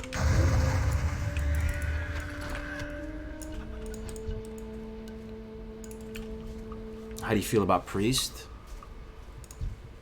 I've never really ever in my life, for some reason, felt compelled to main a Priest. I don't know why. I think it might be a class fantasy thing. It's gotta be, right? There's some cool aspects to them, but just never really felt compelled to main a priest. I've leveled them in the past before, but I've never like seen someone sitting there with their benediction on and raid and actually been like, damn, I really wish I was a priest. Like, I really genuinely wish I had a priest, man. Never happened to me, man. If I had to rank the classes from the ones that look and feel the coolest to me, Warrior's up there. I'm not gonna lie. In vanilla, Warrior's pretty sick, right? Being able to live the tank life. You know, big Zug DPS for sure. Warrior's up there. Warlock is up there too. Hunter's definitely up there. Paladin is definitely up there. I guess more interestingly, I will look at the bottom end of it. Which classes do I don't feel compelled to main, personally? Rogue. There's some stuff. Rogue has grown on me in recent months and stuff like that. I see some reasons why people would want to play Rogue. All things considered, though, it's harder for me to find reasons to play a Rogue than to play a Warrior, because I do really enjoy the tanking aspect of things. So when you're playing a melee DPS, from my perspective, you might as well play a Warrior that allows you to, you know, tank and have that whole other aspect of item, that whole other bucket of itemization and playstyle and all that type of stuff. So Priest, Rogue, might be just those two. I respect people who can main a healer. Raiding gear doesn't really help you make more gold. Hard to stay motivated. Yeah, I hear you. What other classes are out there? What am I missing, though? You know, I never felt that motivated to make a shaman as well. I don't know why. I think one aspect of the shaman, because the class fantasy of it is sick. I do like the playstyles, but one aspect of the shaman is all the totems and skills you have. It almost feels like it's a headache to try and map it all out in order to play that class effectively, because you have, how many totems do you have as a shaman? Something like 50 totems, right? Or 30 something totems. You have a ton of totems. You think about all the binds you would need and have to create a system to play the class effectively and have all the totems there. And it would seem like kind of a pain, like APM wise, if you're playing a shaman, to just have to put the totems down over and over and over again. There may be ways to do that in an easier way, but it's more of, when I think of totems, it kind of stresses me out. It kind of makes me go, shaman seems cool, but I'm gonna be placing down millions of totems. Don't like Argos, you would love to be Abyss Boomkin? Yo, Wooey, I am not joking, man. That sounds like a hell of a good time. When I watch you play on your stream when you're raiding as a Boomkin, they just look sick. I think the Boomkins look pretty awesome. I could totally main a Boomkin. Absolutely, my man. And you do sort of have a one-button rotation, I have to say. And like I said before, I see that as an amenity. Being able to focus your mind and brain power elsewhere. You know, just to have higher situational awareness, just to have better positioning, just to manage your mana a little bit better, to manage your consumables a little bit better. I actually like the one-button rotations a lot. I was hoping it was going to be like that on Warlock, and then it was the exact opposite on Warlock. Warlock is just nothing but actions per minute. Once the PvP montage comes out, you'll get so hyped. That's what's up, man. Yeah, I'm excited for it. The Boomkin love is real. Seriously, though. Seriously. Alright. Let's go to Ratchet. Stronghold. Go. The best raid leaders play simple classes because they can focus on the big picture. Yeah, I hear you. Still want to say Mage is the best for IRL situations? Oh, 100%. We thought about this yesterday, guys. I'll ask again to the chat. If you had to play one class in real life, it's got to be Mage. I would still probably say Hunter, but only because... Nah, I'd want to say Hunter, but if I actually had to choose, gun to my head, and I'm not just trolling and memeing, Mage would have to be the pick, man. Because you just make food and water, you just teleport around the world whenever you want. Range damage, magical damage, you just turn someone into a sheep.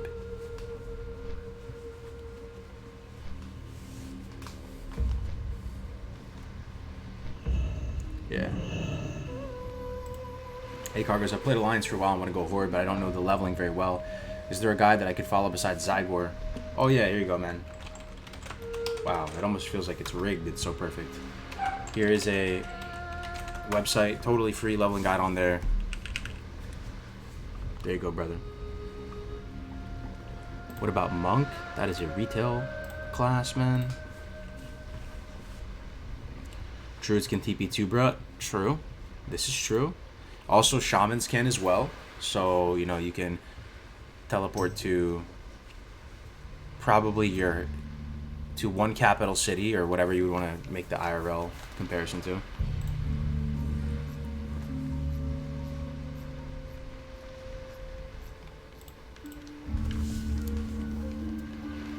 Druids can just go bear form and then they don't need toilet paper. Oh my god, that's funny, dude. Hey Cargo, is everything fine? Yeah, everything is good. Everything is good. Feel ready for whatever happens, pretty much. The thing that's so fun with Boomy and progression is how are you, Ken? Is having the awareness on utility and occasionally off healing, to me at least. It seems so juicy being able to innervate yourself too, right, Wooey? Dude, did they try to, if you play Boomkin, do people try to yoink your innervate? Be honest. I mean, I would just say like, nah, man, Sure sorry. could use your help, kid. You get innervate every fight for maybe not every fight, like in Molten Core, but in BWL you probably get innervate every fight. That's pretty sick. Innervate yourself every fight. Hey Cargos, what's the best server for a returning hardcore player coming to Classic for PvP and PvE? Returning hardcore player. For a returning hardcore. Are you playing the hardcore mode, or are you just saying your level of seriousness of the game is pretty hardcore? If you're going to play hardcore One Life, pretty much every class is fine for it, man. They just have different levels of prestige associated with them. You know, Warrior would be like the hardest one. Time is money, friend. What's up? I usually give it to Priest, but like now I use it on myself. Damn. If you give it to Priest, they got to give you PI though. That's the thing. It's a trade-off. So you can give it to Priest. They have to give you PI. But this week in BWL, I'm innovating myself. Definitely. Got to do it. Got to do it. Keep it real. Because you have to hold it down for the Boomkin class. I think being an underdog in Classic is just cool.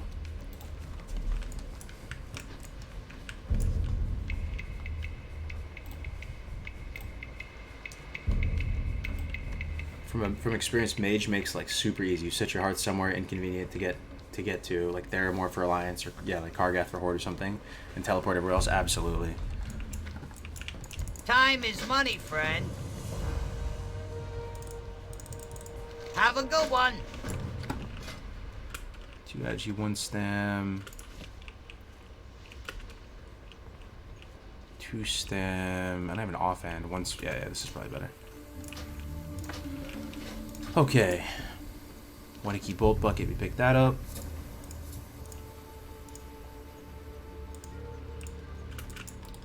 Let's do shipment of boots.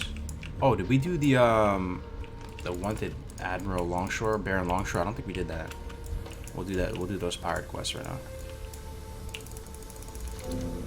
Quest log is full. All right, let's go do that stuff. As a mage, I love having a Boomy in my group. The cool thing about TBC too, man, is if you hang in there as a Boomkin till TBC, you're gonna be living the good life. For real though, Wooey. For real. If you hang in there till TBC, brother, you are gonna be absolutely chilling. Druids in TBC are just monster mashers across the board. PvP, PvE, so many builds. Boomkin viable in rating. Restokin, Feral, amazing. You'll love to see it. TBC will be topping meters. Yeah, man. If you hang in there, that's like the ultimate motivation to hang in there on Druid. Eric Miklovich with the $10. Have to check out now, but can't leave without a dono. You're awesome, Cargos. Keep it up, man. And everyone watching. Greetings. Have to check out now, but can't leave without a dono. You're awesome, Cargos. Keep it up, man. And everyone wash your hands. Yo, thank you so much, man. $10, bro. That is a very generous donation, Eric. Thanks, man. Stay safe out there, brother. Stay safe, my man. Good luck, friend. And Moonkin is 5, I know, right? And also Restokin. You heard about this, Wooey? Restokin, brother. And Cyclone? Forget about it, dude. Cyclone. What do you guys know about Cyclone? That right there just makes you want to play Druid. Warstomp. And you're Tauren Druid too? Oh, I'm too jelly. I'm actually too jelly. Warstomp Cyclone. I'm playing a Night Elf Druid on the TBC server. Every second of my life. Every millisecond of my life, I wish I was Tauren.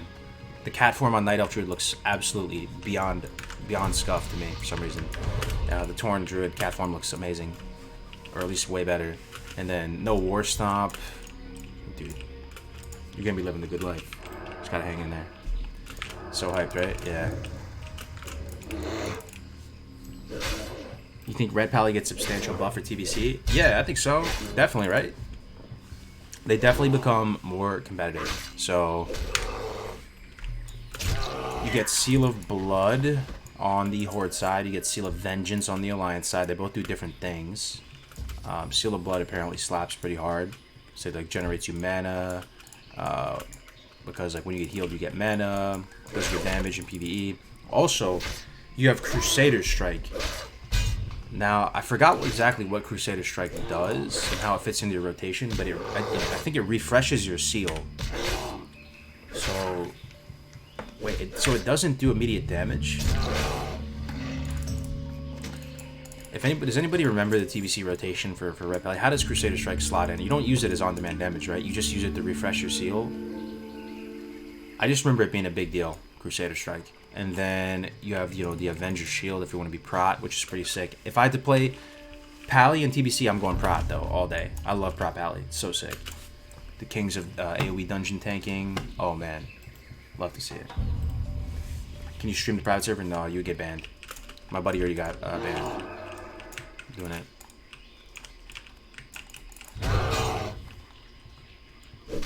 Cyclone and Tango Roots, Warstomp. I mean... Dude, Nature's Grass, or not Nature's Grass, Nature's Swiftness, right? This thing right here. When activated, your next nature spell becomes instant cast. Nature's Swiftness Cyclone. Need I say more? You just walk within range of someone and just instantly wabap them into a Cyclone Omega CC chain. Cyclone, 3x Cyclone. And then what do you do on the back of the Cyclone? You probably precast maybe a Roots, because Roots and Cyclone different DR, right? Or maybe you could bash. So the third Cyclone is ending, and then you pop Bear Form, and then you immediately Feral Charge them. And then after the Feral Charge, you War Stomp them maybe, and then maybe Roots after that. It's just insane.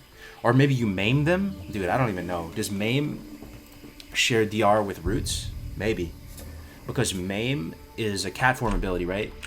But what it does is it incapacitates them for up to 5 seconds if you have the combo points. And every time you crit, well, that's only if you're feral, but you'll get like an additional combo point if you're feral every time you crit. Bash into Cyclone and just leave them there.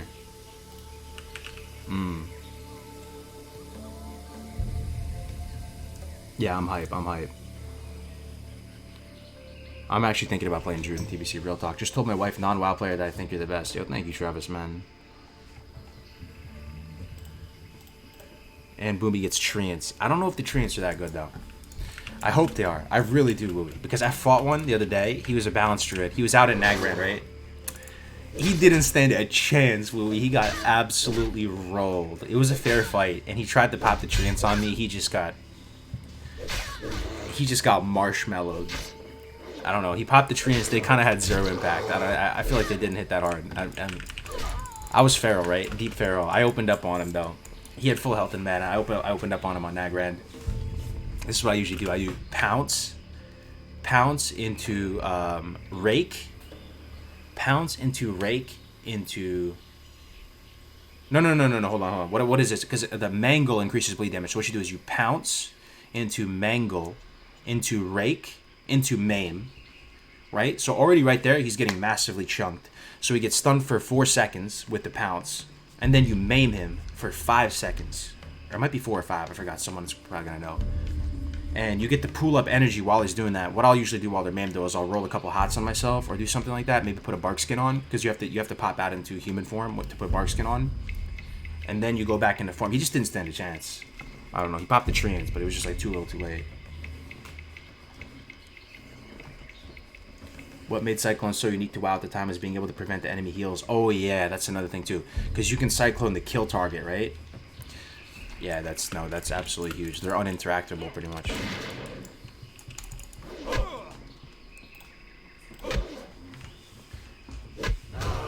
What server are you hardcore on? This is Bloodsail Buccaneers.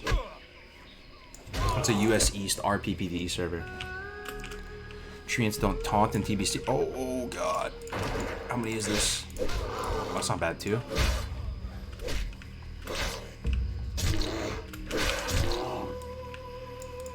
Is it only one? Oh, it's only one. Okay, never mind. Yeah, Treants, I don't think they taunt in TBC, yeah. I know some people are pretty hyped for Tree Form too. So Tree Form, you use it when you're resto in raids, but the other thing is that some arena players, you know, resto druid arena players, they actually go tree. They legit go tree. So it is used in PvP as well. I forgot the exact advantage of it because you can only use hots, but yeah, they sit in tree form in PvC as well. I think it's so you can't. There's some advantage to it. Someone's gonna know. Heavy balance resto. Yeah, resto can, right? That's the best one, absolutely. But some of them go deep resto as well, and they use Swiftman. I still don't really understand how good Swiftman is though. Navik was saying it's pretty good. It doesn't seem that good. Any advice for doing a semi-hardcore where you have all the same rules? No plans at the moment to do a semi-hardcore. There are potentially plans of doing a duo hardcore though. Which is sort of like a semi-hardcore because it'd be probably easier to get 60 on that.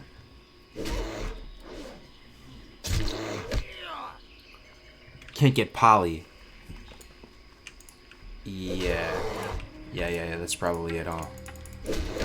That's probably it.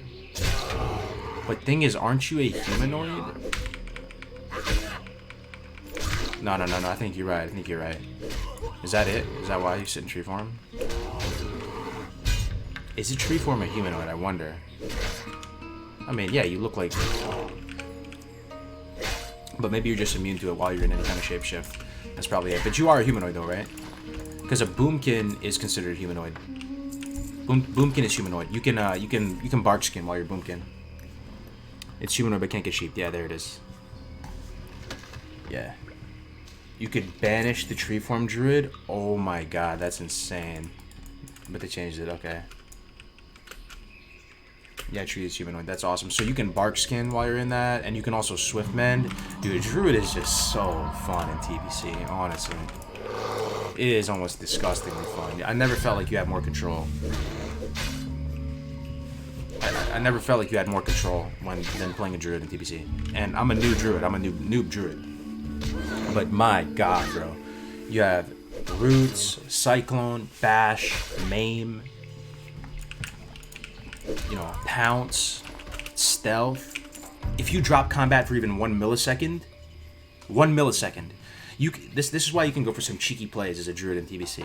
Because if you can drop combat for even 1 millisecond, guess what happens? Bam! Flight form. You just go up in the air. And that allows you to just do the cheekiest things. You can go above someone and then just hit them with some moonfire spam real quick, and then you're gonna drop combat before you hit the ground. And you go back to the flight form.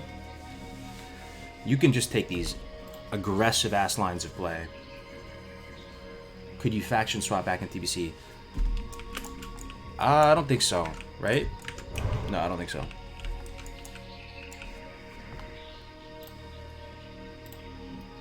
Nelf Druid Shadow Meld Raven form, but you can't use Shadow Meld in combat though, right? Even in TBC. Someone asked me that the other day. There's no way you can do that.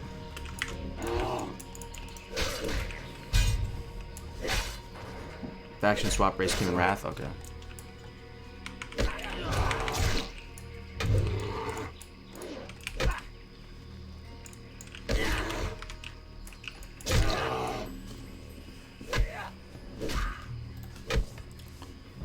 Flight form druids who are herbing is insane. Yeah, totally, man. Totally. Druids are just so sick. Oh, very long short. God.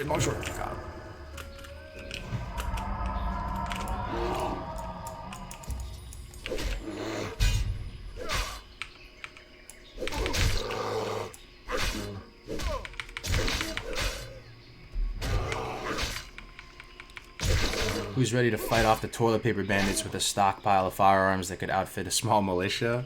Damn, dude. What's up, Transcendental? How you doing? It seems, I take it, I'm getting the vibe that you feel pretty prepared right now. Yeah, I feel pretty good about things right now. Pretty stocked. We did an inventory yesterday of everything we have. It's looking good. Looking good, looking good, looking real good. We got the generator today too. Ooh. So sick. So sick. You cannot shadow meld in combat.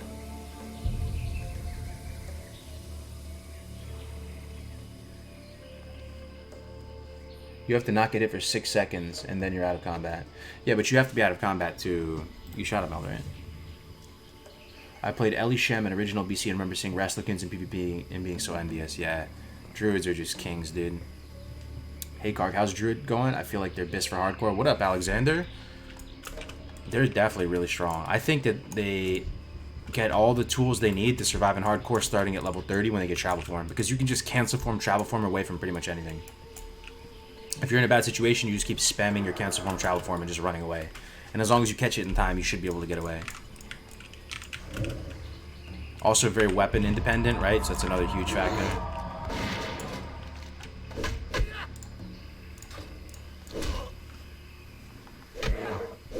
What are the odds you think they do a classic TBC? What do you mean by classic TBC? They're definitely going to do TBC. I mean, does anybody here not think they're going to do TBC?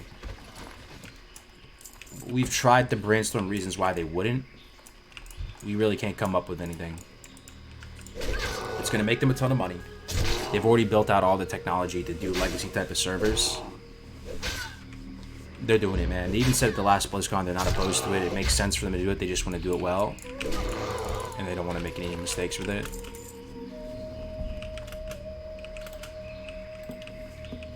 SL Warlock plus Balance Resto. That Hots and Dots is my perfect playstyle. I like out attritioning people. I would love to just throw up dots on people like Curse of no, what is it called? Unstable Affliction. Wait, you can't get Unstable Affliction though if you're SLSL. Nah, fuck that then. But being SLSL with a Druid in 2s, I think that would be my dream. I could play either the Druid or the Warlock, but Hots and Dots just sounds very appealing to me. Just rotting away people over time, playing keep away, destroying people's tempo. I love it. Soul Link Siphon Life, yeah, absolutely. I really want to make the Felguard good too. I love the Felguard so much, guys. That thing slaps, I'm telling you.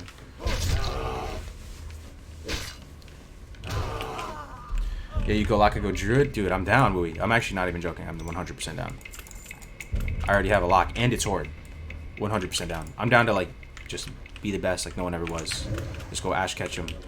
Just get glad, man. Fuck it. Do our best. I'm learning a lot right now about TBC Arena again. It's fun. Fun as fuck. Yeah. Hots and Dots, baby. Soul SLSL. And you don't get memed on.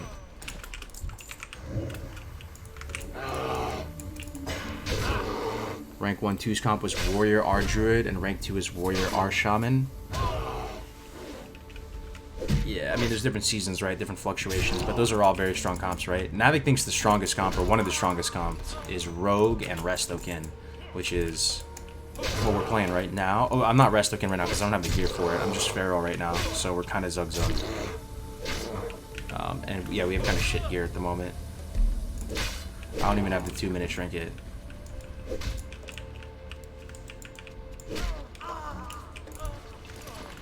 Ooh, what is that, an 8 slot? Hell yeah. That's what's up. It's a casual 8 slot.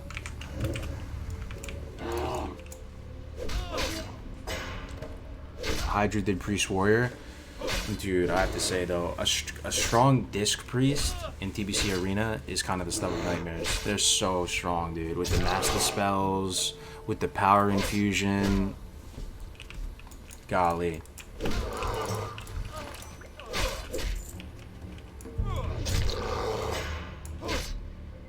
Shadowlands is in this winter. Is it? Wait, yeah, when actually is the release date? Oh, I got kicked? That's kind of bad. I'm just gonna stomp and run away for a second. 100 health. Yikes. We have to be very mindful of this, not getting kicked by these Marines. I was a Disc Priest in TBC unkillable. Yeah, they're pretty insane. They're pretty insane. Master Spell, too. Oh my god. It's a super short cast, right? I think you can bring it down to 0.5 seconds. When you're just constantly Master Spelling an area. And, you know, Psychic Scream, PI, what else? Just Shield. So good.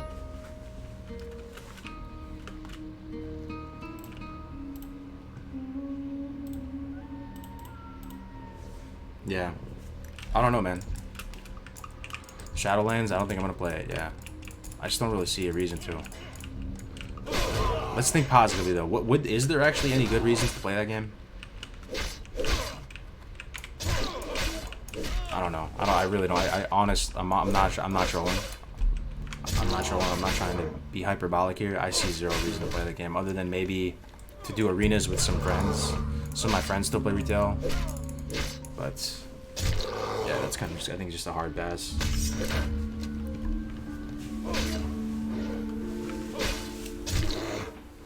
Priest was OP because of mana burn. Really? They didn't really change anything about mana burn though. Like as far as the talents or anything, but it's still really strong in TBC.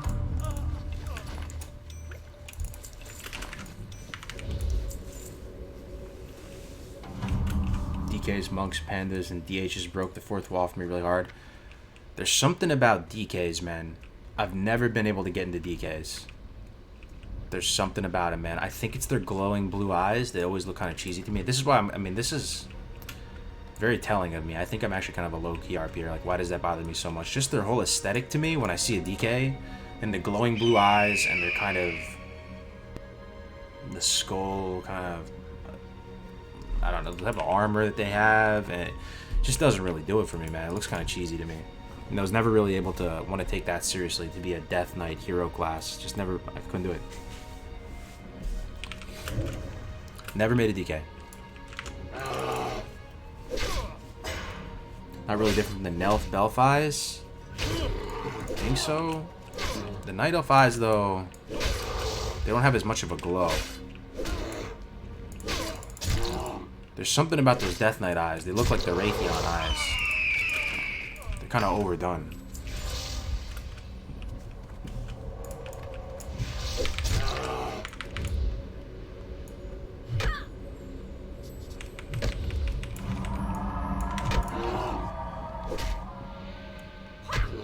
Just watched the UI video. My screen is looking crisp now. That's awesome, man. Love to see it.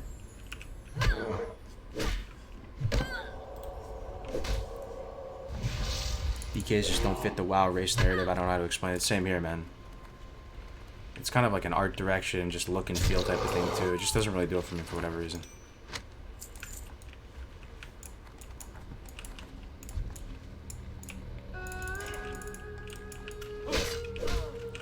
Demon Hunters, though. I did play a Demon Hunter. It took me a while, though. They had a little bit of that Death Knight syndrome for me, but I ended up playing one for a little bit. Mainly because I liked the way they tanked. They had a spec called Vengeance Demon Hunter, and the tanking style was pretty cool. I enjoyed how chunky they were. That was fun for a little bit in Legion. Double jump, yeah. I'm not gonna lie, I had some fun in Legion. What do monks do? I couldn't tell you, man. I mean, I could tell you a little bit. Monks have insane mobility. They're really hard to kill in arena. They have that little pillar thing they can put down on the ground, and they can do the little flying kicks around. And they also have that one ability called Karma. And once they have that up, you don't even touch them because you're gonna reflect a bunch of damage to yourself. Very mobile healer.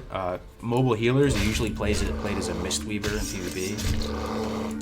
And very hard to kill. Very hard to lock down.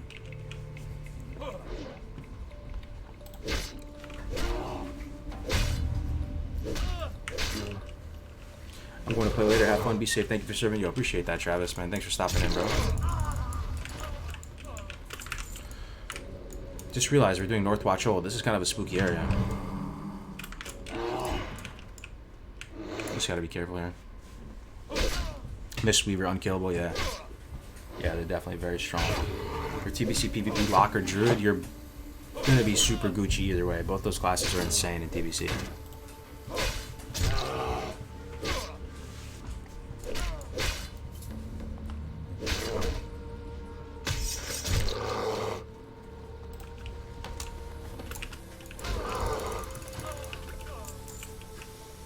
Brewmaster Monk was the single most fun tanking spec for me in its early days.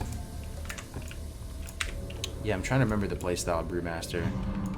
You would pretty much get drunk, right? All your abilities revolved around you getting drunk and then spending like drunken energy or some shit. You're throwing the little barrel. I remember them being insane for dungeons. They're really good. Are bear tanks a thing in TBC? Yeah. Yeah, they're definitely a thing in TBC. What do you guys think, though, if anybody has big TBC brains? Do you think that they are stronger? Because bear tanks are in the meta right now. People main tank as a bear right now in Classic. You know, maybe not like the super big pumper guilds. But, you know, bear form tanking has fallen into favor in the Classic meta. So it's not like it was back in Vanilla where people, you know, they had this huge prejudice to overcome. And right only at the very tail end they were able to get a little bit of momentum. I wonder if bear tanking is more viable or less viable in TBC. Also, another question is, what would prevent you from using manual crowd pummelers in TBC? Isn't it just going to be just as good? No one used manual crowd pummeler back in TBC, I'm assuming. It's like a private server tech type of thing. But you could still continue to use manual crowd pummeler in TBC.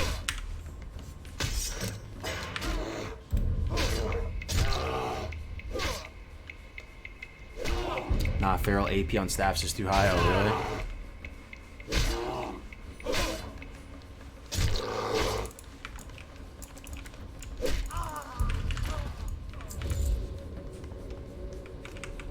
TBC bear tanks were the most sought after tanks. Wow, really? For raids and stuff too? As a main tank? I was hearing that warriors were still generally the main tanks in these raids.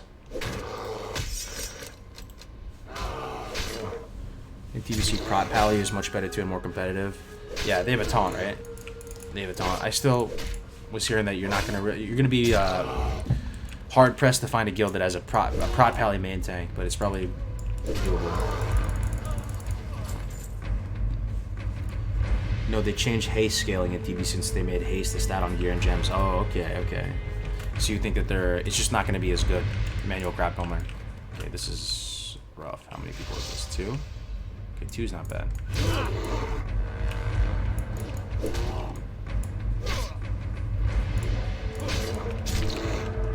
Kill this dude first.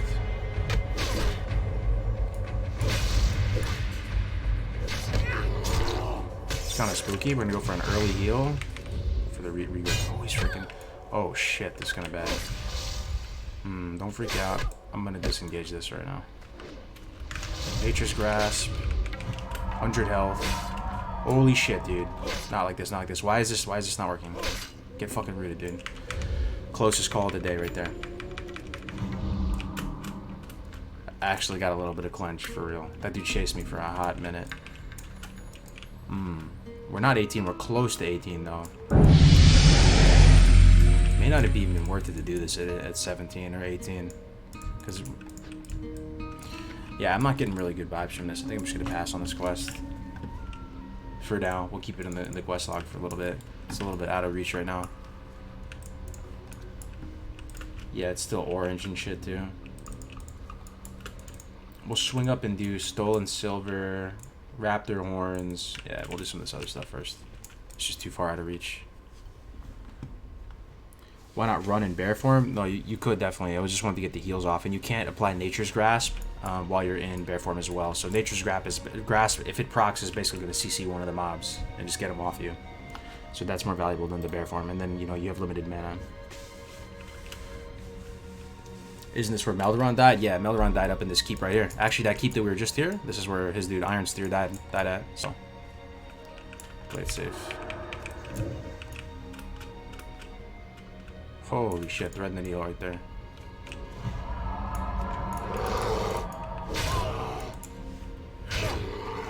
mega hype for TBC.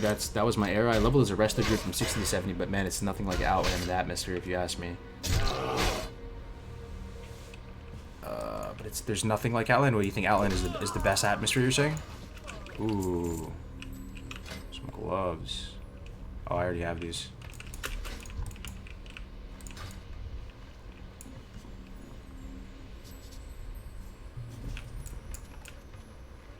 Come here, buddy. Has anyone heard from Death Camp and Melderong lately? I think they've been dealing with some IRL stuff. I think one of their stepdad is not feeling well, so they've been like taking care of him and stuff. We have a GMA planned for this Thursday, though, guys. If there's any GMA fans in here, so we haven't done one in a minute. We've been slacking, but we're gonna get the gang together, do the day in Death Camp. There's the thing. 18. Love to see it. Do you have pants? We do. Leather pants. Better than this. Yeah, so GMA Thursday. Pretty hype about that.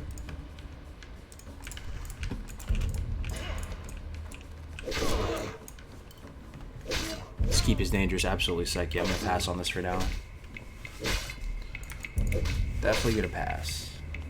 Was the priest verified? I'm running behind on that, to be honest with you. I still gotta chip away at it. I started watching it while I was on vacation, but the vacation got cut short because of all the insanity going on, and then the Philly trip got cut short as well. So.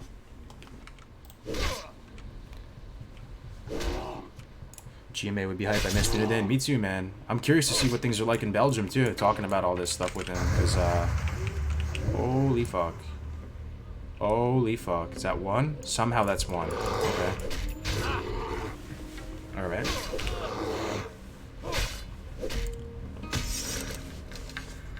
I haven't seen or heard. Oh, so they're going to be in the raid today, though. So I'm raiding today, guys. Later at... in how many hours? Let's see. Like in 5 hours. Oh, shit. Yeah, raiding in 5 hours today. In BWL and all that stuff.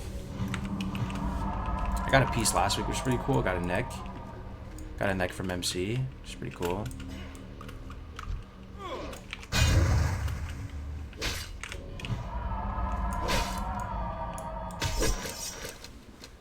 You should stream your raid. Nah, man. It's maybe someday. I think one of these days I want to, though. So I want to go for like a clap night one of these days, and I will actually farm up gold, buy a flask, and try to, you know, apply myself and go hard and see what we can do. If I stream right now, you're gonna see some 70 percentile parse and the parses, and it's gonna be, I don't know, man. I'm gonna be self-conscious. I can't wait till the next hardcore challenge. Are you gonna be playing in it next time? No, I'm gonna be casting it, but it should be bigger than the last one. Please say hi for me if Def Camp doesn't stream. Def Camp might not stream, but usually Blaze for Days streams. We'll see. I'll say hi to him for you, Red. Absolutely. Absolutely. You should spec 0-30-0 into 0-30-21 Heart of the Wild build for this guy. I'll probably respec, yeah, to some feral stuff later. I go balance to start because the early balance points do a lot for you. You get Omen of Clarity, which is really nice, and then you get you know, natural weapons, just 10% damage increase. And then we'll probably respec towards feral in the late 20s. I would imagine once you get rake. Let me see what break point we would actually do that. Probably when you're able to get feral fairy fire. Yeah. So I think at 30. Feral fairy fire is just insanity as a pulling tool and everything. So I think at 30 we'll probably respec and go feral. And then at 32 you pick up like ferocious bite and stuff. You'll be able to have an energy point dump, combo point dump.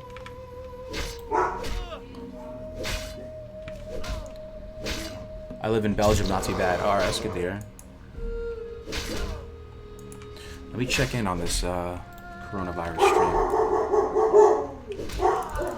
Sorry, I might have another package outside. I'm expecting a couple today. Give me 1 second.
Level 32 is the real start for Feral. The good cat abilities come there. Yeah, I'm down.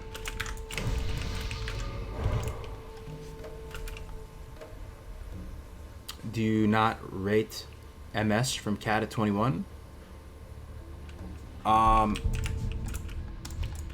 It's less helpful in hardcore because you're trying to go a little bit slower and steadier. I mean, it is good though at the same time. I mean, feeling swiftness is really, because you can just run away from shit. The thing is, my playstyle personally is I still sit in bear form even after I get cat form. It's just safer. And before you have, I mean, Wooey's in here too, right? I don't know your perspective on this, Wooey, but before you have Fuhrer online, which is this, the 5 points that give you the 10 rage or the 40 energy when you go into cat form, before you have Fuhrer, it feels rough swapping in and out of cat form. Like just rolling a couple hots on yourself or using some mana offensively and then popping into cat form with no energy just feels gross. And then you take significantly more damage when you're in cat form. So I prefer bear for a little while up until you get some of the deeper cat stuff. Talia Griffiths. Hey Cargos, hope you and the family are well, mate. Yo, thank you very much. Appreciate that, man. Yeah, same to you. Where are you from, Talia? Talia. Tyla, sorry, my bad. Nice community over on Bloodsail. Definitely very nice people over here. You know, there's been no real trolling or anything on the events we've done here. It's been really good. Bloodsail's a great server. Small server.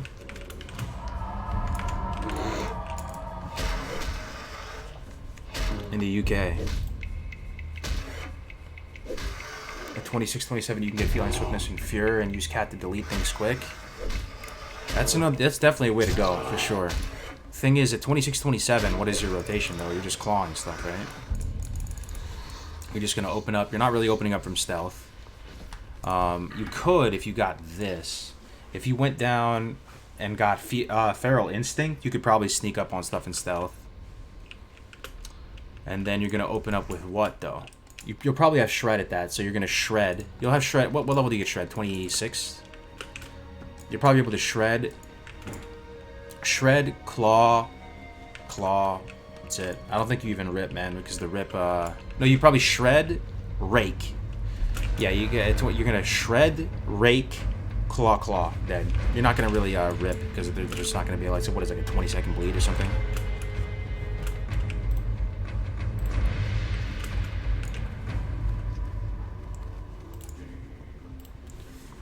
$24, have to power shift if you Shred. I'm saying if you sneak up on them in stealth. You sneak up on them in stealth as a cat. You open up with Shred because you're stealth and you're behind them. So you Shred, Rake, Claw, and that's about it. You just top them off there. And then after all said is done, you kill a couple mobs. You'll pop back out the caster, roll some hots on yourself, rinse and repeat. You're just squishier as a cat too. So your propensity, the chance you die as a cat is significantly higher than if you're sitting in bear form primarily.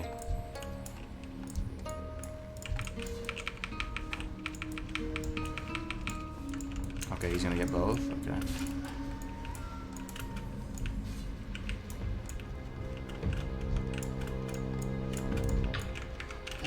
Alright, so we're gonna root one of these.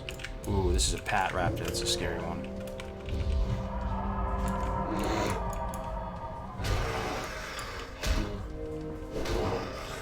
Definitely a balance, yeah. Yo, Cargos, I love your guides, man. Love F Norway. Yo, Hensmeister, thank you for the 20 crowns, man. I appreciate that. Love from Norway, dude. Stay safe out there in Norway. I know you guys have a good amount of that COVID going on out there as well, man. Stay safe out there, brother. Thank you very much for the 20. Excited for the tournament. Next tournament is also BB only. Oh no, it's actually global SCK. So for those of you in different regions that are interested in participating, there's going to be one server per region. So Oceanic, EU, and also NA. So it's looking like on EU is going to be Mirage Raceway, but some of the EU people are saying that Mirage Raceway is a very, very crowded server to begin with, so they kind of want the different server. So maybe we go with the different one. Maybe it might be Hydraxian or something.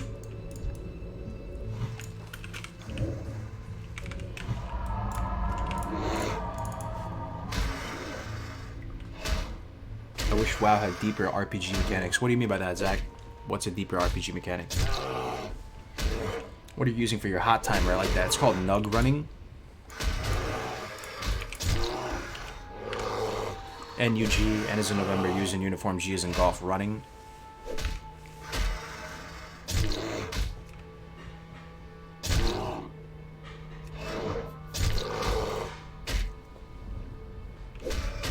Yo, Cargos, for real, you are a top tier streamer. I enjoy the content. I hope you keep it strong, my man. Many carry the candle, but few can light the flame. Damn, you guys are being nice all of a sudden. Thanks, guys. Thank you for the nice compliment kick play, brother. Thanks, man. Pyrewood Village and Mirage Raceway are two high pop servers indeed. Yeah. So maybe we do Hydraxian or something, because the EU people are concerned that they're going to be at a disadvantage because the server is too crowded. So it doesn't really matter which one we choose, because everybody's going to be rolling a fresh character, right? So it doesn't matter too much. Alright, so we gotta get the stolen silver. Let's do this. Roll a regrowth, rejuve, cast roots. It's like an elaborate little dance we're doing here.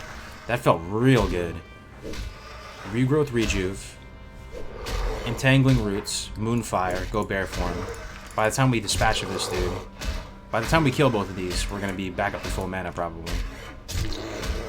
Got good value from our hots.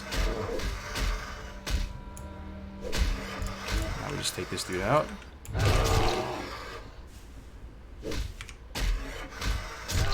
A little bit spicy, getting a little bit low, I gotta say.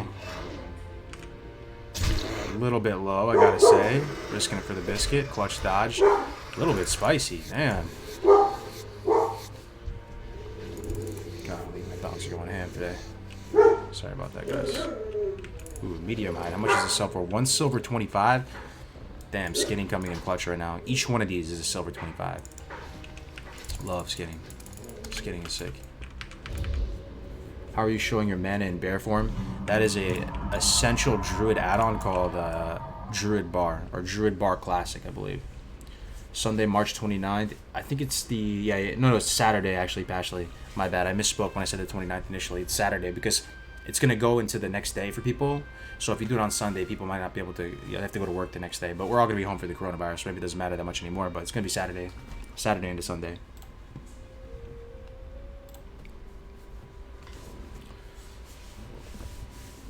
People just telling you the truth. You're good people do it. Yo, thanks, Cool. You love, man. I always see you in here hanging out with you, man. Appreciate it. Alright, let's do that exact same little ritual. Regrowth, rejuve, roots, moonfire, bear form, and then we'll just like charge and move and get value from our hots. Because look, we have all this juicy value ticking. All the damage this thing is doing is basically doing 0 damage right now because we have all these juicy hots ticking on us. It just feels so good. Dealing with 2 targets, that's the little ritual you do as a druid. Regrowth, rejuve, entangling roots, moonfire on the kill target, swap bear form. And then by the time we kill this dude, we're gonna be ticked back up to full. Juicy. Juicy value. Do you actually use F2 as a keybind? I do, yeah. So I use the F suite, as I call them. As of right now, I'm calling them that. I never called them that in the past, but I like that. I use the F suite of keybinds heavily. As you can see, looking at my UI right now, this is F1 through F4. To the right of that is Control F1 through Control F4. And then if you look in the top right, I have Alt F1 through whatever, and Shift F1 through Shift F4. So that is a huge amount of keybinds allocated towards the F suite, and I really enjoy it because I do have larger hands. People say I got banana fingers. I got I have really very large hands, and I'm also a lefty, so my hands can easily hit the F1 through F4 keys. Yeah, I have very long fingers. Yeah, very long. I have very large hands. Yes. So it's really no problem for me to hit those keys. But some people, I think, as righties, what is the issue with righties? Because I can't even visualize myself as a righty. You just can't. It just doesn't make sense, right? You can't reach the F keys, right? Yo, Cap City, what's up, Battle? How you doing, man? You hanging in there? Good to see you, brother. How are you, Big Cap? I have to strain to reach them yet. So you could do, even if you don't have that large of a hands though, you can get a smaller keyboard if you see value in hitting those keybinds. That's always something you can do. They have really small keyboards these days.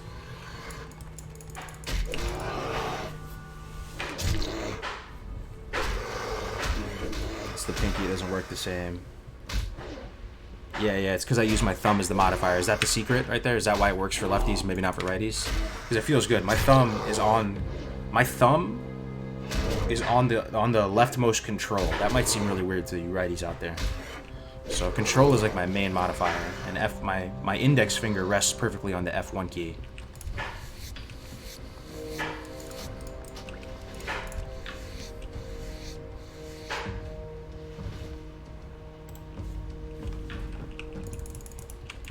I just use one of the 12-button MMO mouses. The scroll wheel also has 5 binds. I'm jelly, man. That's the righty advantage right there. That's that righty privilege, man. You better check your righty privilege. We don't have those ergonomic designs for us lefties. We gotta make do. That's why I'm using the SteelSeries Sensei. It's like a $40 mouse, but it's the best option for me. Show hands, are they clean? Oh yeah, of course. They're clean.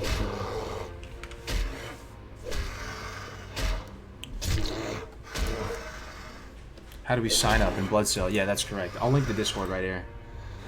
I got you. Here you go. Link to the Discord. Oh shit.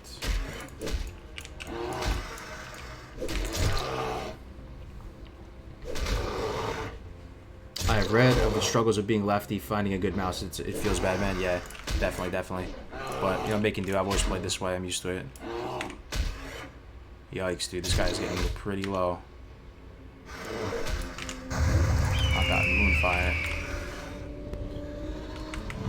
Yeah, my right hand is on WASD. Yep, so I have to scoot the keyboard way over to the right. So it's very strange if you see a lefty play.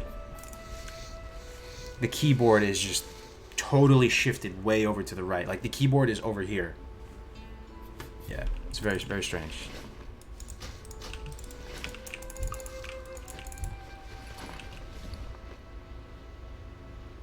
What can I get rid of?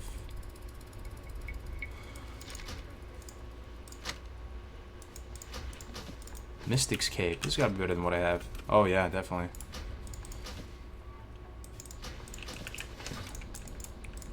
Okay, we still need this stolen silver. We're gonna do our little ritual.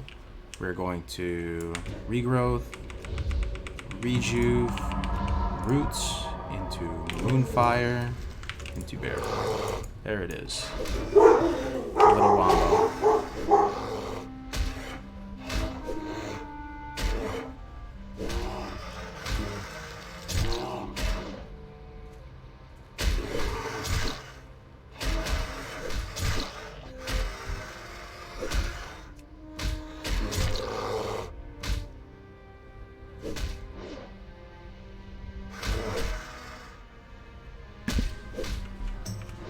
So you jump in with the pinky on the spacebar. Actually, weirdly enough, the right side of my hand, like right here, it just kind of rests on the spacebar.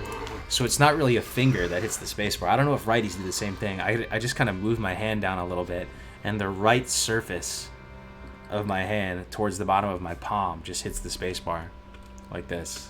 Very strange. I don't know if righties do the same thing, but yeah, no finger hits the spacebar by any means. You just kind of tilt your hand down and you hit it.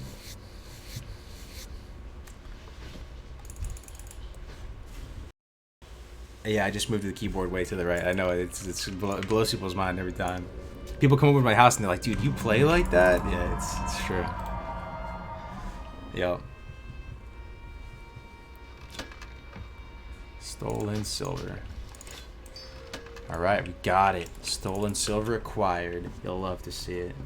Use a 12-button mouse. I'm jelly, man. I really am. So one thing that I think is underrated too. So we all know how valuable the scroll wheel is as a keybind, right? Even just scroll up, down, and depress the scroll wheel down as well. This is a whole sleeper cell bucket of keybinds that I haven't even evaluated fully and haven't put them into my my arsenal yet. But it's control scroll up on the mouse wheel. You can actually set it as that. So scroll up on the mouse wheel is already extremely high value. You guys feel me when I say that? So you can also do control scroll up, control scroll down, shift scroll up, shift scroll down. All those are super juicy. And the fact that I'm not using those right now, I want to incorporate those more.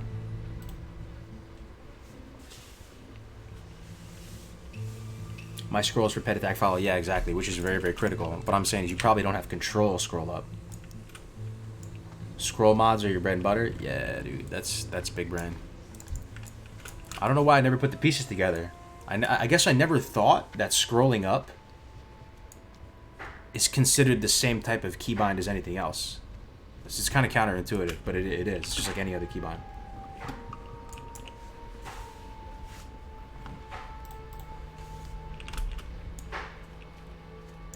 Mouse wheel in for movement buff, mouse wheel up for the interrupt. Yeah, that's pretty big brain. I like that. So how many feathers do we have? Let's see, 3. Oh no, 9 feathers. Oh, plenty of feathers. So we're gonna swing down here and do Chens really quick. We just need a thunder lizard horn. Then we swing up, do scythe claws.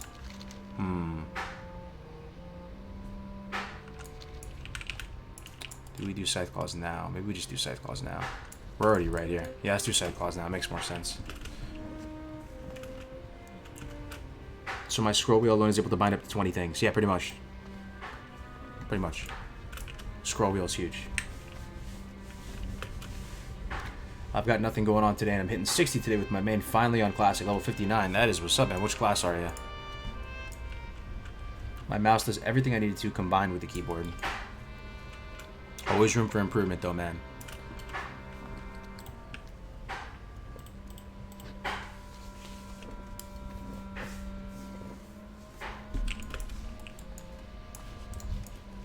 Alright, so here's the scythe claw. We'll go do this quest.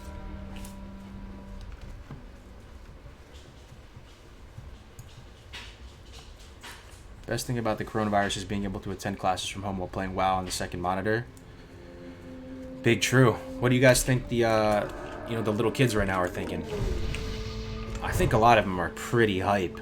Imagine if you were in middle school right now and this happened. It's like a snow day on.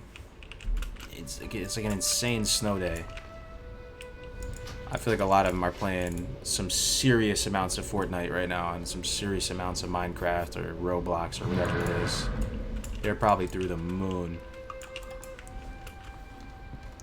The only thing about TikTok and Fortnite, it's so funny. TikTok, caring about that. Pandemic equals snow day for adults. True, yeah, I never thought about that. It is, though. It's a pandemic day.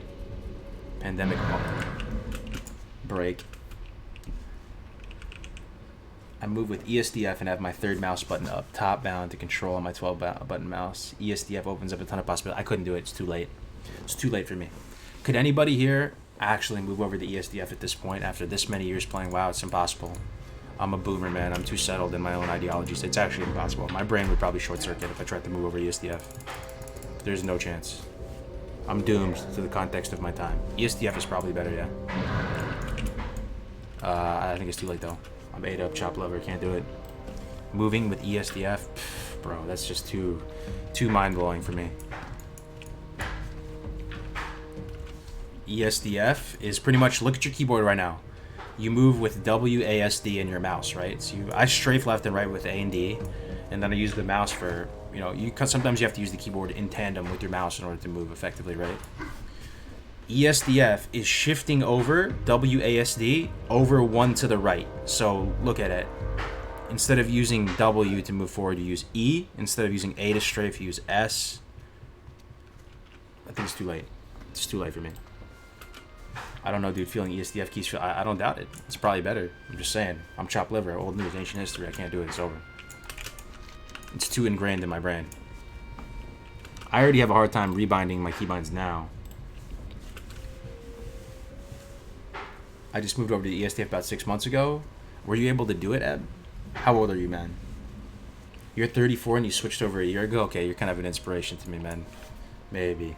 Everything, it would change my whole way, though. I would have to redo everything. I can't believe that you jump with the side of your palm. Is that crazy? Yeah, so here's my hand, right? I don't touch the spacebar with anything. This part of my hand right here hits the spacebar. My hand goes down on the keyboard like this, and I just shift my hand down a little bit to jump. It's delightful. I'm 34 and you switched recently? God, my dogs are so annoying today, man. They're so annoying. I'm sorry, guys. Let me lock them up.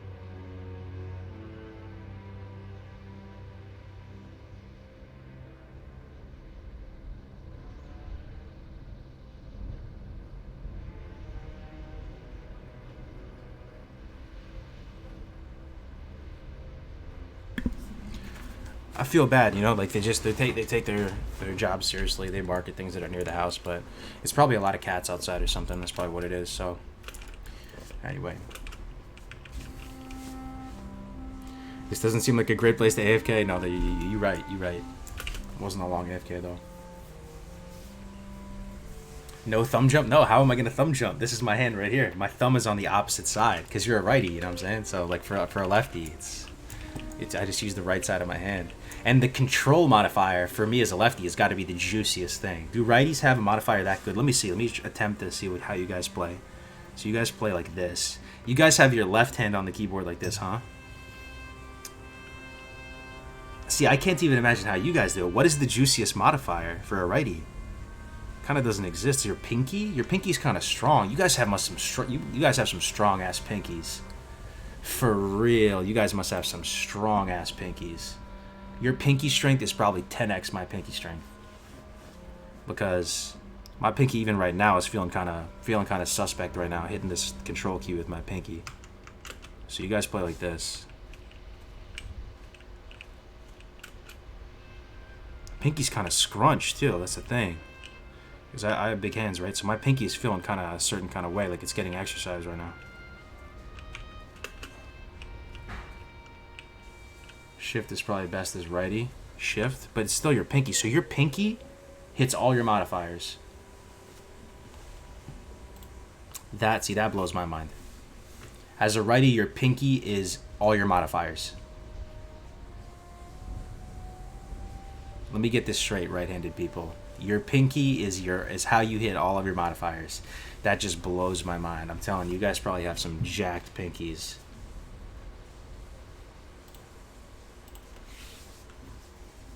Don't you use both hands to type? It's different though, wow, Leo. This is how it's different. So you play with your left hand down like this. So your pinky is on control. Your thumb is on shift. Your thumb is on spacebar. I'm starting to get a picture of this. So you hit your 1 keys. This is so revolutionary to me. You guys hit your 1 key with your ring finger. There's no way you guys do that. Your ring finger hits the 1 key. I feel like you guys just have better hand strength, maybe. Because you have to... I feel like my ring finger, my pinky fingers, they're barely even usable, man. Like, these fingers have 20% strength to them. It feels strange even hitting the 1 key right now with my finger right now. So for me as a lefty, it actually feels super chill for me. Try to envision the keyboard. This is my right hand. I put the right hand down on the keyboard. My index finger, which is the strongest, most Chad finger for me, by a huge margin, rests comfortably on the 1 key, right? Right above that is the F1 key, and the tilde key. And because the index finger is so strong and such a Chad finger, no issues whatsoever shifting left a little bit to hit that tilde. And then my hand just naturally rests so that my goes index on 1, middle finger on 2, ring finger on 3. I shift my hand down a little bit to jump. And then the thumb is the juiciest because it just sits right there on control. Control is my bread and butter. Like, it's just a ton of power. You get a ton of just torque into your thumb hitting that control key. You just go control and shift and caps lock and everything. You guys use caps lock as a bind?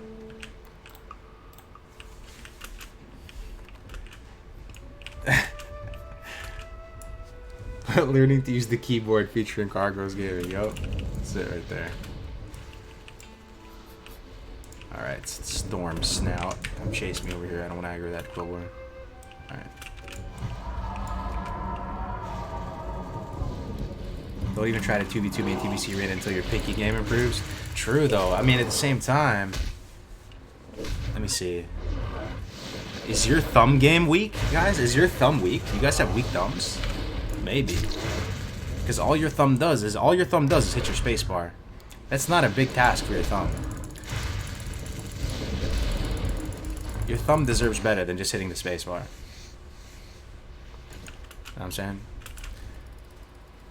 Atticus in the house. What's up, dude? What'd you do? You did what? Don't tell me you hit 14.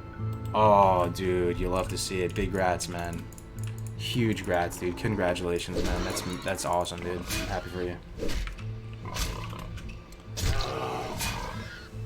You underestimate how much I use jump. I don't know, man. I'm starting to think that lefties have an advantage here, if I'm being honest. Lefties seems kind of like the good life. I get to sleep now? Dude, grats, man. Take a long rest. Can you move the camera? That's funny. I'm starting to think us lefties actually have a genetic predisposition to gaming greatness right now. Because I'm thinking about the righties. It's kind of scuffed thinking about using control with your pinky, unless you guys have some jacked pinkies. Maybe you guys do. You just have some just monster masher, just yoked pinkies. We can use our mouse position to hit keyboard keys with our mouse thumb. Yeah, I don't know. I'm starting to think you guys are the weird ones here. Being a lefty seems like kind of the play. I use the palm knuckle of my pinky for control. I hope you guys have some strong ass pinkies, man, because my pinky is weak. It feels very strange right now, and you know, putting my ring finger on the one key is just like absurd, just like blasphemy.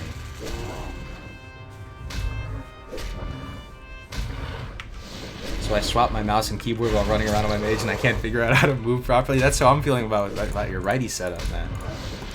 Thumb can hit V, C, B, and M. That's the big truth for righties. So for me as a lefty right now, hitting, let's see, V is pretty great actually, because my pinky, if you put your right hand on the keyboard right now, guys. Try to follow along if you can. Put your right hand on the keyboard. If you think about it, my pinky rests perfectly on the V key. B is to the right of it, so it's not bad, but my pinky is weak. So I don't really use these keys that much because my pinky game is about to hit one of those squeezy things and try to build up the strength on it. So I don't end up using those key binds that much because my pinky's a little bit weak. So your right click and left click is messed around? No, it's not. It's not messed around. It's just the same.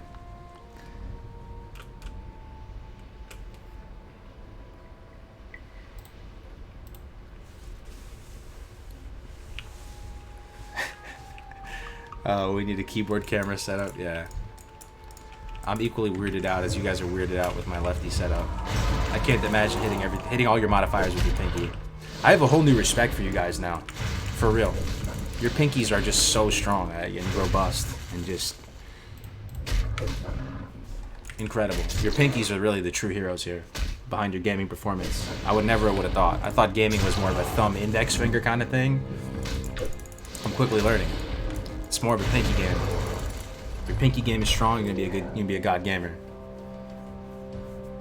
It's true though. You guys have some strong pinky games.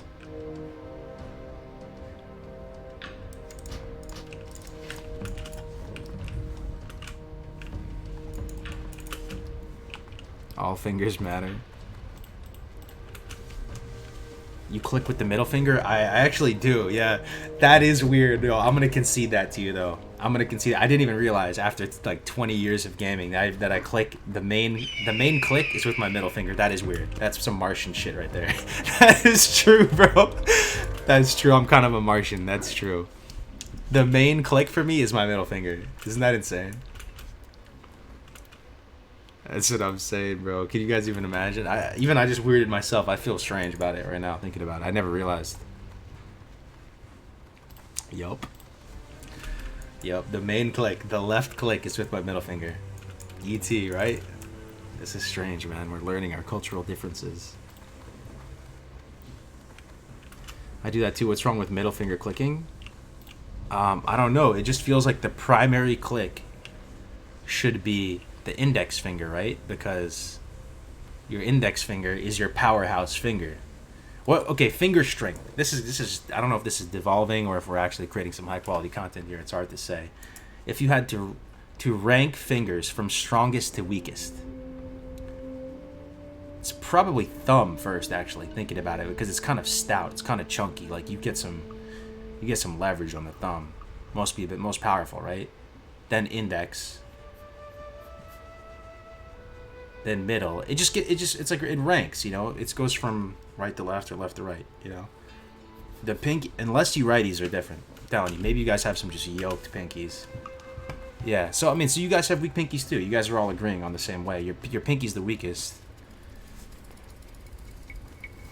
So I don't know what you guys are. What you got? All your modifiers are with your pinky. That's kind of sketchy right there.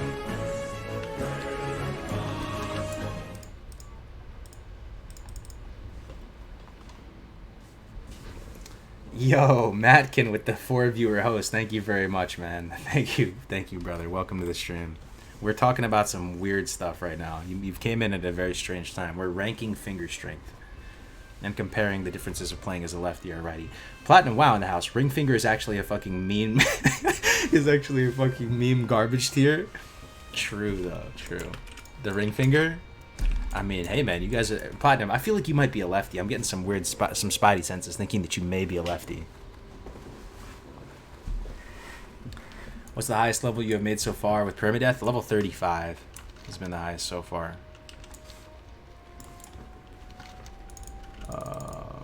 We still need stolen booty. I forgot to do that, huh? Hezrul. Let's go do stolen booty. It's a free quest, even though I scuffed up the order of it.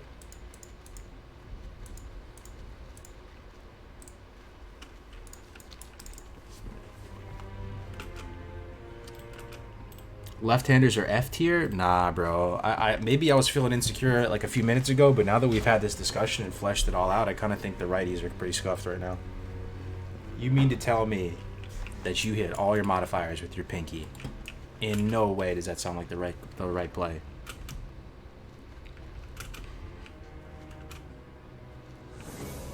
The Razor Anansi might change your life, yeah?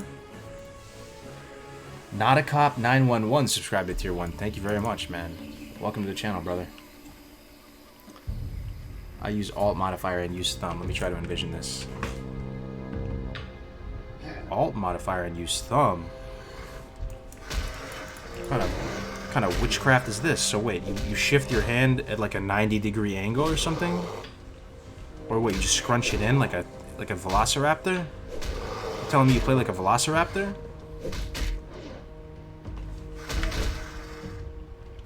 That's kind of some velociraptor shit right there. Looking about it.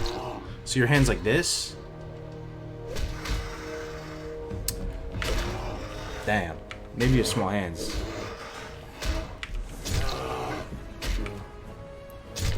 Madkin. 4-month hot streak. That is a ton of months, my guy. Thank you very much for the continued support. Nice stream as always, bro. I'll get you back with the host, man. I appreciate it, Madkin. Just turn thumb under your hand. That's what I'm saying. So you play like a velociraptor, confirmed. Okay. Alright. You guys are making fun of me as a lefty. You guys are out here playing like velociraptors. I feel like that might give you some carpal tunnel syndrome, too.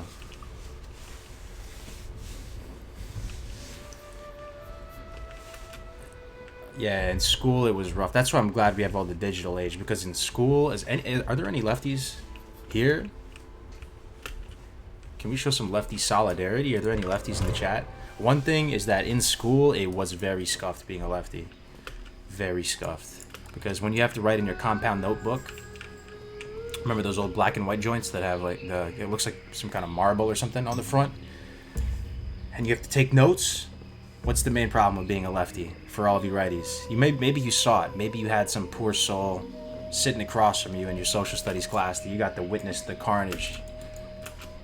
Got to witness how ravaged their body would get just by being themselves. What's the issue with being a lefty in school? Yup. Writing on the right page. It's true. Your whole bottom of your hand from all the way down your wrist, all the way to your pinky, gets covered in graphite and ink, and your whole page gets smudged. Ink is your grip knight, exactly. Getting pen ink, yep. That was it right there. So you already know. So happy that don't have to write stuff anymore. Just use a tablet or laptop. Yep. Some lefties were big brain though. I never was this big brain. What they would do is they would reverse the notebook. You ever see this? They would straight turn their notebook into like a manga. Oh yeah, someone just said that too. Oh yeah, down with the vowels. They would turn it into like a manga and they would switch it around, and that was just too mind blowing for me. I couldn't handle this. I can't handle the stress of that. I can't handle that kind of responsibility. Back when Athene was the best paladin, he was still a lefty. What do you mean still a lefty? He sold out? Off topic of being a left-handed in volleyball is a major disadvantage. Why? In tennis, it was always kind of my advantage, man. So tennis has always been my game. It's been the sport that I've always been the best at. The only one that I was able to play sort of at a collegiate level. I mean, I played first singles for my high school pretty much the whole way through. But anyway, the main thing for my tennis game that gave me an advantage was I'm a lefty and I have a big serve, right, with a lot of spin on it. And you know, most people when you're growing up, going to tennis camps and stuff and getting tennis lessons, you learn like the basic continental grip and all the different type of serve grips. I had some very strange proprietary blend scuffed serve grip that was just some homebrew tech, and it was probably going to give me tennis elbow, and probably did give me tennis elbow because I dealt with it all through high school, kind of some tennis elbow. I was mad skinny in high school though, so that was maybe a factor too. And I just had this crazy huge wind up serve with a ton of spin on it, and it would hurt my elbow every time I would do a big serve, but it would be this insane serve. Like I would just win free games all the time just because people couldn't return the serve. Yeah, writing from the back of the book is the way to go for left-handed. Yeah, I couldn't handle that kind of responsibility though. You ever seen The Prince of Tennis? The main character was a lefty. Oh no, what is that, an anime? Yeah, so that was my big and also is doubles. So tennis, you get an advantage because then if you're doing doubles, you can go pretty much cover the alleys, the lanes, right? So, you know, you can choose which side you're on, so that when you're up at doubles and you're up at the front of the net, you can cover the whole left alleyways with a strong forehand volley, and your righty partner can cover the right alleys with a strong, you know, forehand volley as well. So lefty, you get an advantage in tennis, but I don't know about volleyball. Baseball being lefty sucks. I don't think so. Baseball, it felt always kind of like a cool thing because you know why? Because I played first base when I played baseball, and you got the, you know, wear the special glove, and because first basemen are better as lefties, right? That's what they always say. I don't know. I didn't play baseball past. I only played baseball through middle school. Then after that, I didn't play it in high school or anything like that. Just like the Little League, you know. But I always felt pretty good because you could play catcher, you could play first base, you could pitch. I never really pitched too much though, just for fun. Batting as a lefty, you're closer to first as well. Yeah, I always felt there was kind of an advantage in lefty as well. I mean, in baseball. Football, I guess, doesn't really matter.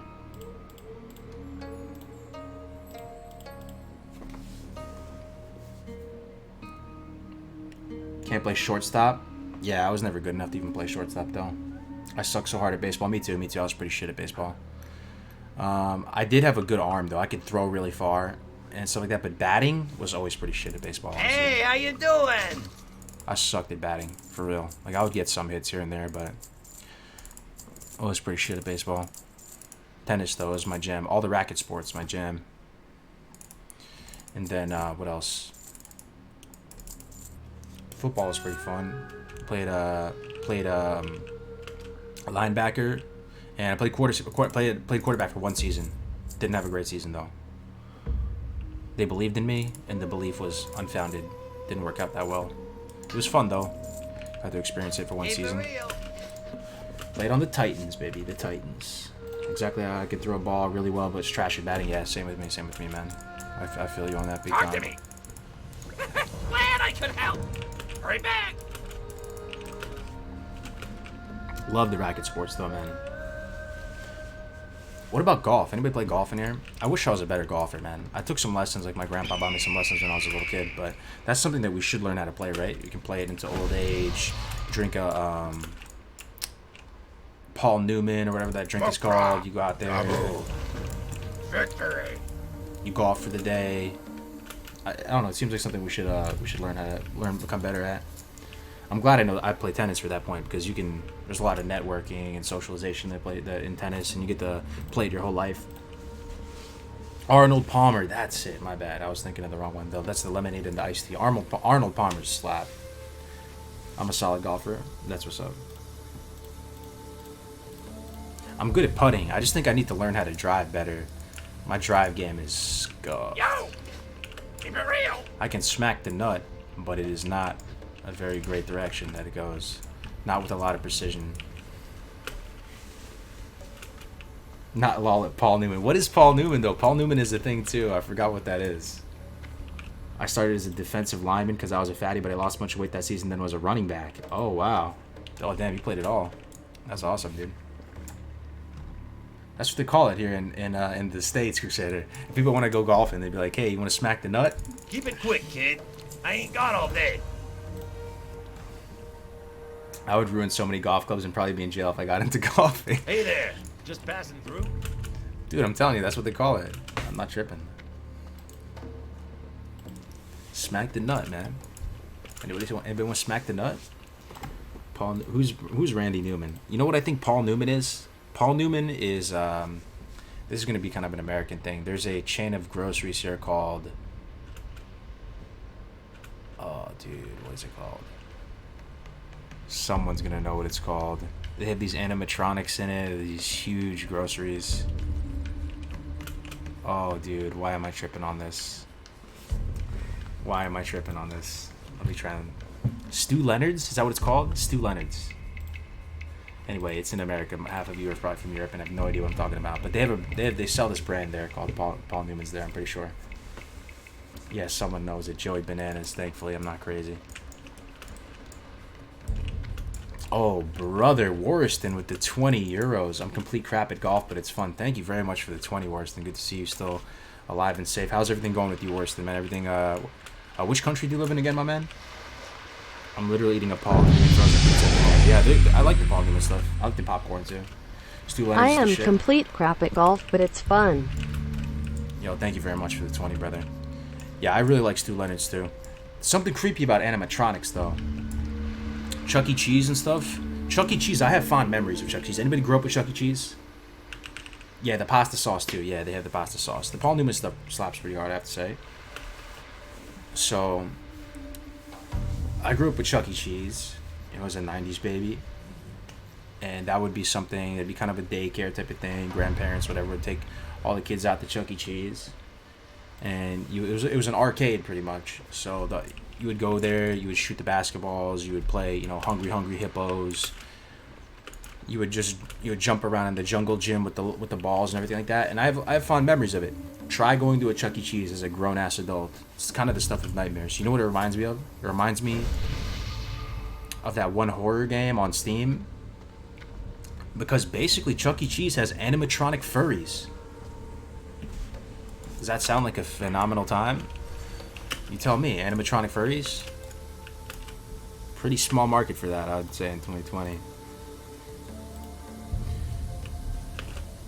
Can't believe my parents tolerated taking my friends and I to Chuck E. Cheese. That's what I'm saying. So, my dad told me this funny story that my grandpa, who's just like a real straight shooter, he was a GI, served in World War II, served in the Korean War, a full bird colonel, went on to have this like good banking career, worked in the Reagan administration, had this like he was just kind of like a straight shooter type person, but so he wouldn't normally do this type of stuff, but like kind of out of the blue, he decided, okay, I'm gonna take the kids to Chuck E. Cheese. So, we hop in this car, he takes us to Chuck E. Cheese, and he didn't know what he was in for. And apparently, he couldn't stand it in there. It was like the stuff of nightmares, like it was triggering some PTSD or something like that. He's inside Chuck E. Cheese with all these animatronic furries making all these noises and lights. And he was like, all right, we gotta go. We like stayed there for like 10 minutes, and he like canceled it, and we left immediately. And he was so freaked out by it that he put the pizza that he ordered on top of the car and forgot to take it off the top of the car. He drove away, and the pizza like slid off the car and like, you know, fell on the ground or some shit. My dad was telling me about that. Yeah, Five Nights at Freddy's, exactly. Yup, that's the one. We had a knockoff Chuck E. Cheese. It was called the Family Fun Center. I still like the arcades, though. I went to an arcade the other day. We were just bored. I waited to kill some time one time recently. I think we were in Tahoe. Yeah, we were in Tahoe. Anybody know about Lake Tahoe? It's pretty nice. And it was very, very snowy to the point where they were canceling all of the gondola trips up to the top of the mountain. No more gondola. The whole Winter Village was almost on lockdown because it was icy and it was really crowded. And we had to kill some time. So we went into the Harrah's Casino. And for me, I like going into casinos, not because I like gambling personally. I actually have a pretty low risk tolerance when it comes to that type of stuff. I don't really enjoy gambling, really at all. But, or very little, maybe just a little tiny bit maybe. But I go into these casinos for anthropological reasons. You go inside there, it is very, very fascinating to see the inside of a casino. It's borderline sort of scary to see the inside of these places, you know, just to see the faces. A lot of people look like some hollow husks walking out of the casino, right? Go to the food court. Hold up, someone's calling me.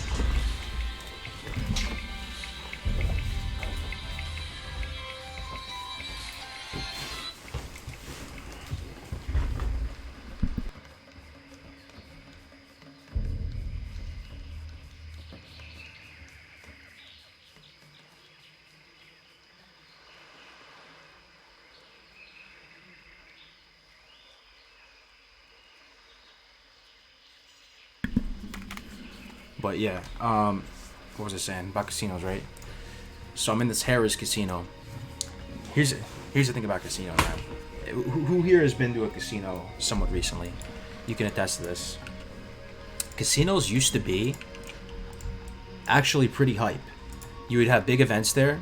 Everything was shiny, luxurious. It was part of that kind of bougie mystique of being like a, you know, an upper class kind of person. You would go to these casinos. Like a lot of the older folks, like the actual boomers, like unironically, what do you mean? They would go to the casinos. They would, you know, spend the night out there. It was seen as kind of a flashy, legit thing to do.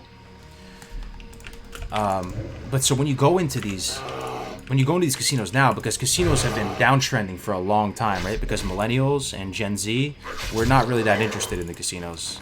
We look at how slot machines work. We realize like how they're programmed and configured. We're not really that interested in playing slots. Some people go to play cards and stuff, but ultimately the effect you get when you go into these casinos is they look like these once grandiose buildings. You go into the bathroom, it has like 47 urinals in it because it used to be some huge, like basically borderline palace empire thing, and now it's kind of fallen by the wayside and it's becoming decrepit.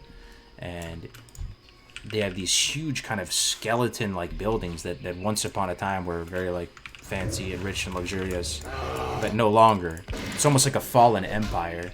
You walk in there and it's almost steampunk like a lot of the time, and you see some of the people in there, the older folks that are still, you know, in there, and it makes for a very interesting experience, whether you're into gambling or whatever or not. This is potentially really bad here. I think I'm just gonna run away. We're just gonna run away and reset with the potion.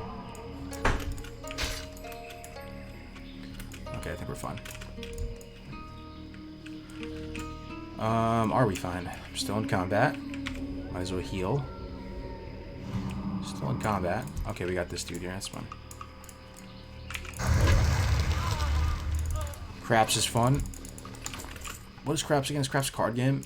Anyway, where was I going with this? We're in this Harrah's Casino, and I always enjoy just the ambience of these casinos because it's just like interesting. It's an interesting type of environment to go into and just observe.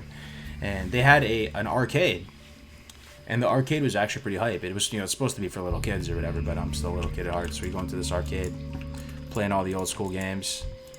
Arcades are still pretty fun, man. They're kind of a little bit,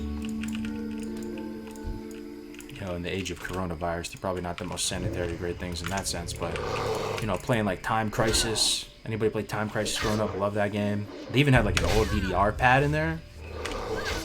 I was never some go-to DDR player, but it's kind of fun. And you know, you have to earn the little prizes. You get the tickets.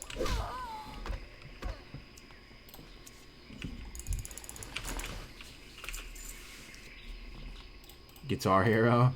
I remember Guitar Hero too. Yeah. People used to go ham on DDR. Yeah, I remember that. That was a whole era. Can you believe that, man? That was all still in our lifetime, man. There's the whole, all those phases in gaming. Guitar Hero, Rockstar, DDR, the Wii Sports. All this is within our lifetime, man. It feels like a different lifetime ago or something, you know, because it's just such a different meta. It was just sometimes you think back on those things, it just feels like a different reality. Just different smells, different sights, different sounds, different feeling, different everything. Different living conditions. That is all one life, dude. One lifespan. Dave and Buster's? Yeah, I went to Dave and Buster's growing up, too.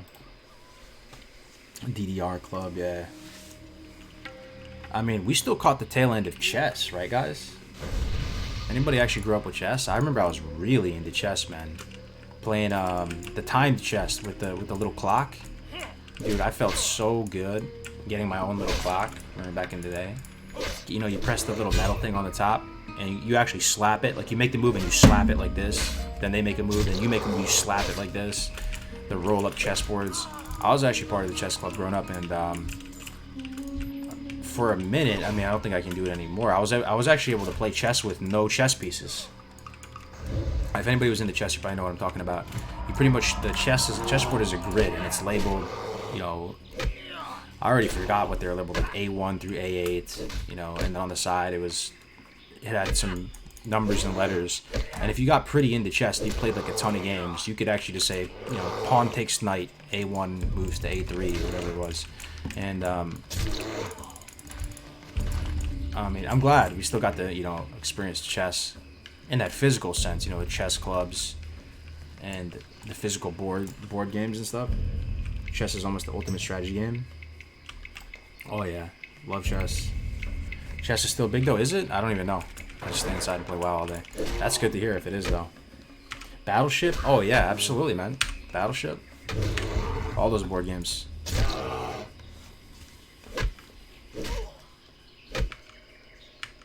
Battleship, definitely, yeah.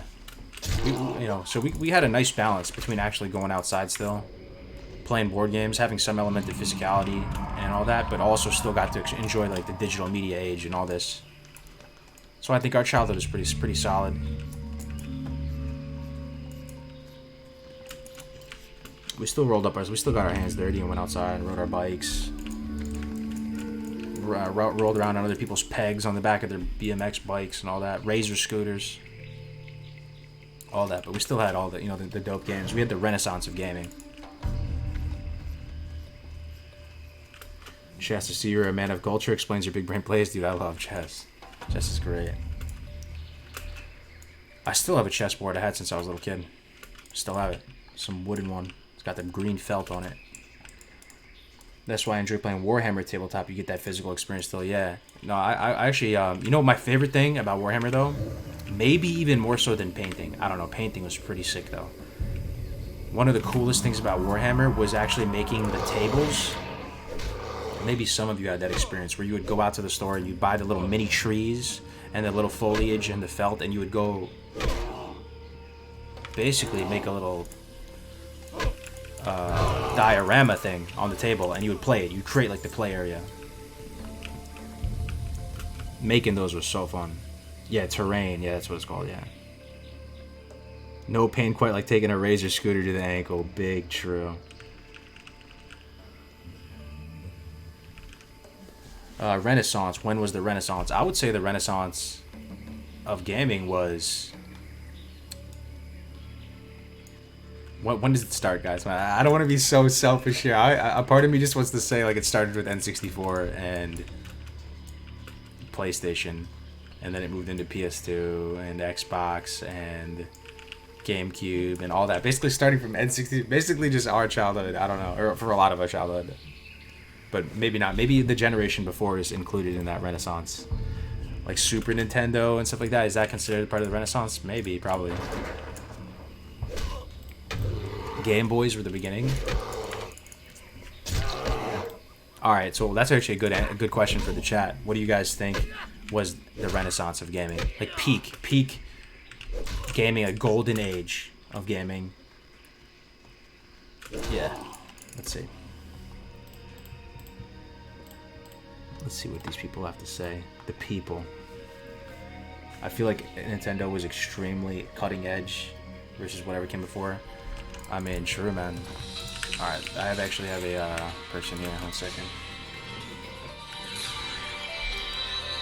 Let me hard for a second. I have to AFK for like 5 minutes, guys.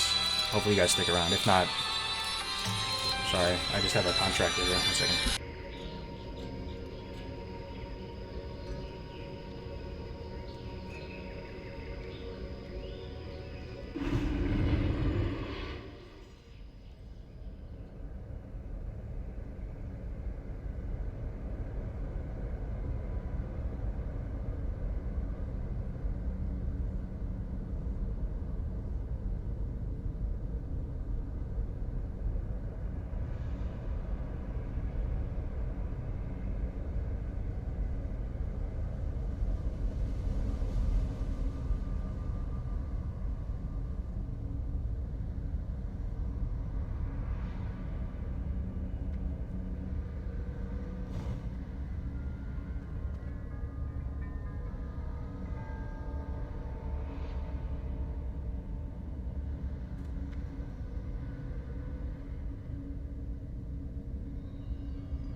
Yo, you guys still here? I have to bounce for a little bit, guys. I gotta take care of this contractor. Just give him a little attention. I'll be back. I'm gonna be streaming a little bit later, guys. Thank you very much for hanging out for a few hours here. I'm gonna host my man Stino. Be back in a little bit, all right?